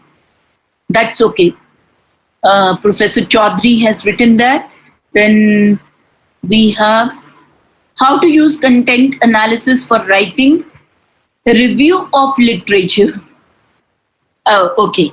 Now, this is very, very rightly you have said. You have given me another area of research that when we write review of related literature, we normally do prepare the abstract of any study, and then we try to synthesize the literature. So normally what I say is, you prepare a master sheet for yourself, where you have the author and the year. Then you have the variables which the author has studied. Then you see what the research questions which he has, the research design which the person has used, whether it was a survey design, whether it was a correlation design, depending upon what kind of study you are talking about and what literature you have at hand. Then what statistical techniques the person has used, whether ANOVA has been used, t-test has been used, correlation, multiple, whatever, depending upon your study. These are the aspects against which you will try to summarize your data. And then you go in for the findings. Now, say, for example, you have found correlation as significant. So normally when we find significant, we put 1 star.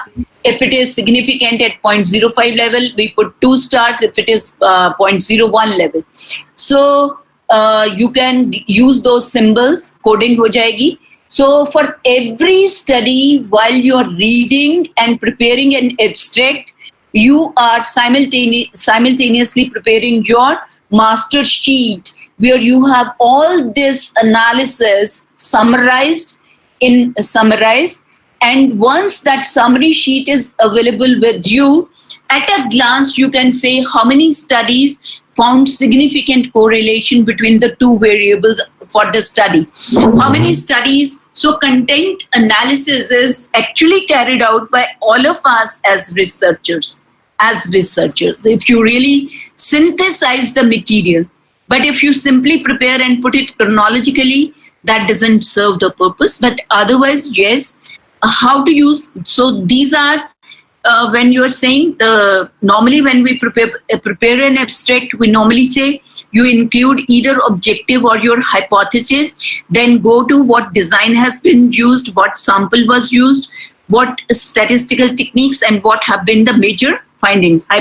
तो अगर ये सब आपके पास है, इन्हीं का analysis आपने करके उसमें से आप सिंथेसाइज कर सकते हैं, preparing a master sheet. So these variables which I have said, कि study objective या hypothesis, study के variables, and the design which has been used, so you can prepare a summary sheet, consolidate that. These becomes the content analysis for writing review. How many interviews of the teachers would be sufficient for the impact of COVID-19 or online classes?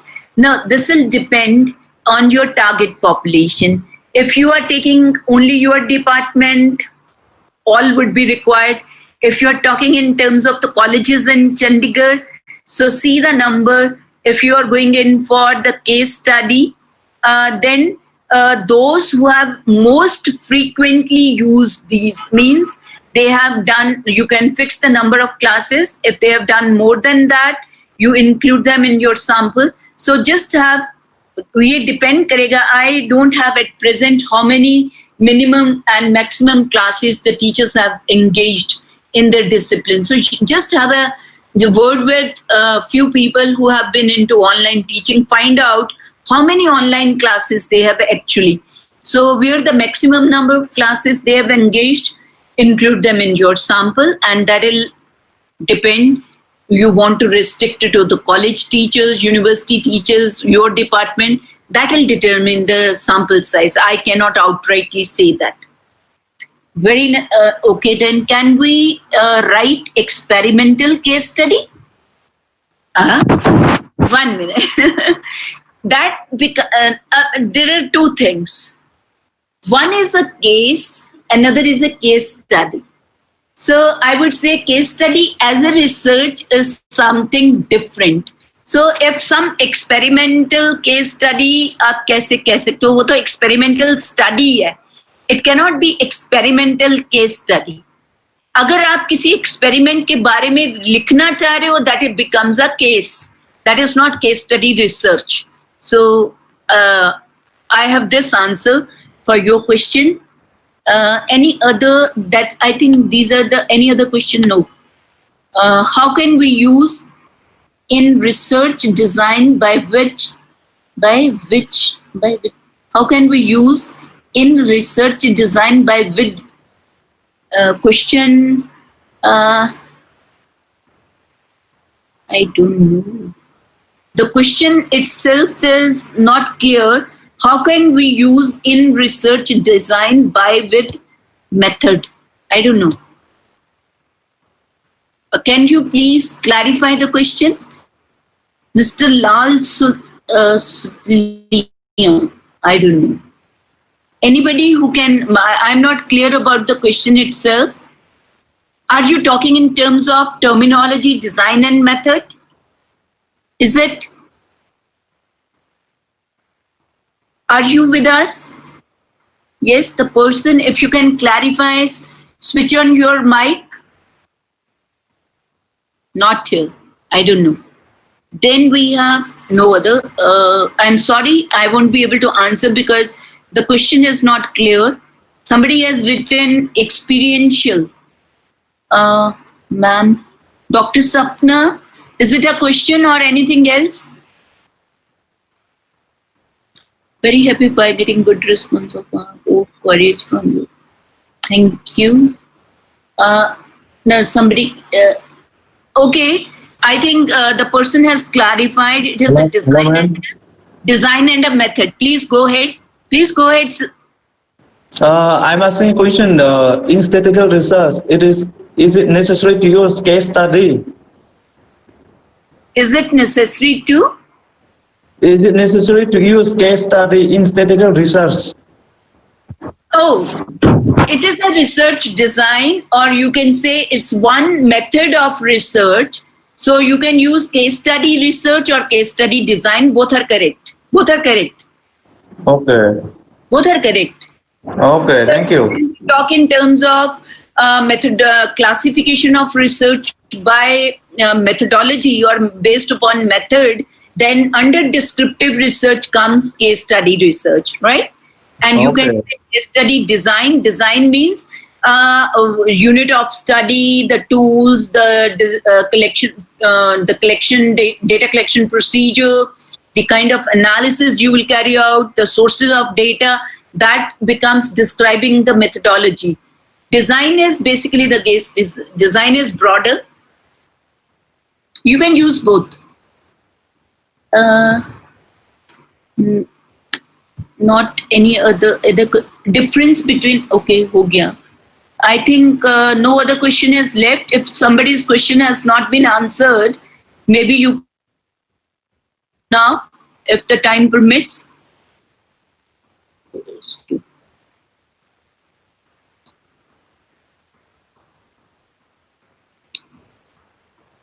No, I think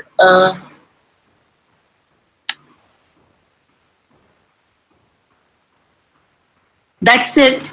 So, Dr. Preeti, I would like to thank all the participants for taking interest in the session, raising pertinent questions to the session.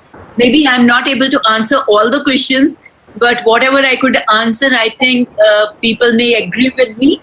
So thank you very much for giving me this opportunity to be amongst all of you and share some of my views on these two important aspects of case study and content analysis. Over to you, Dr. Preeti.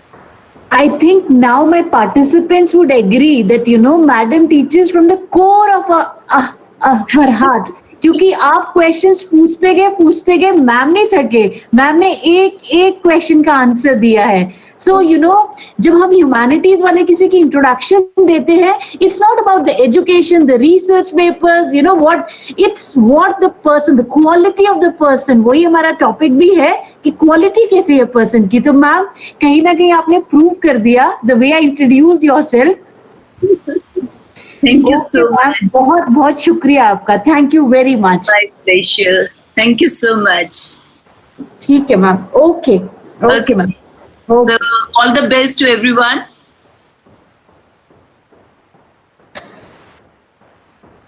Okay, participants, tomorrow you can join 11 because at 11:30 the session would start. So it's better that you join till from 11 to 11:15 so that all the sessions can be carried smoothly.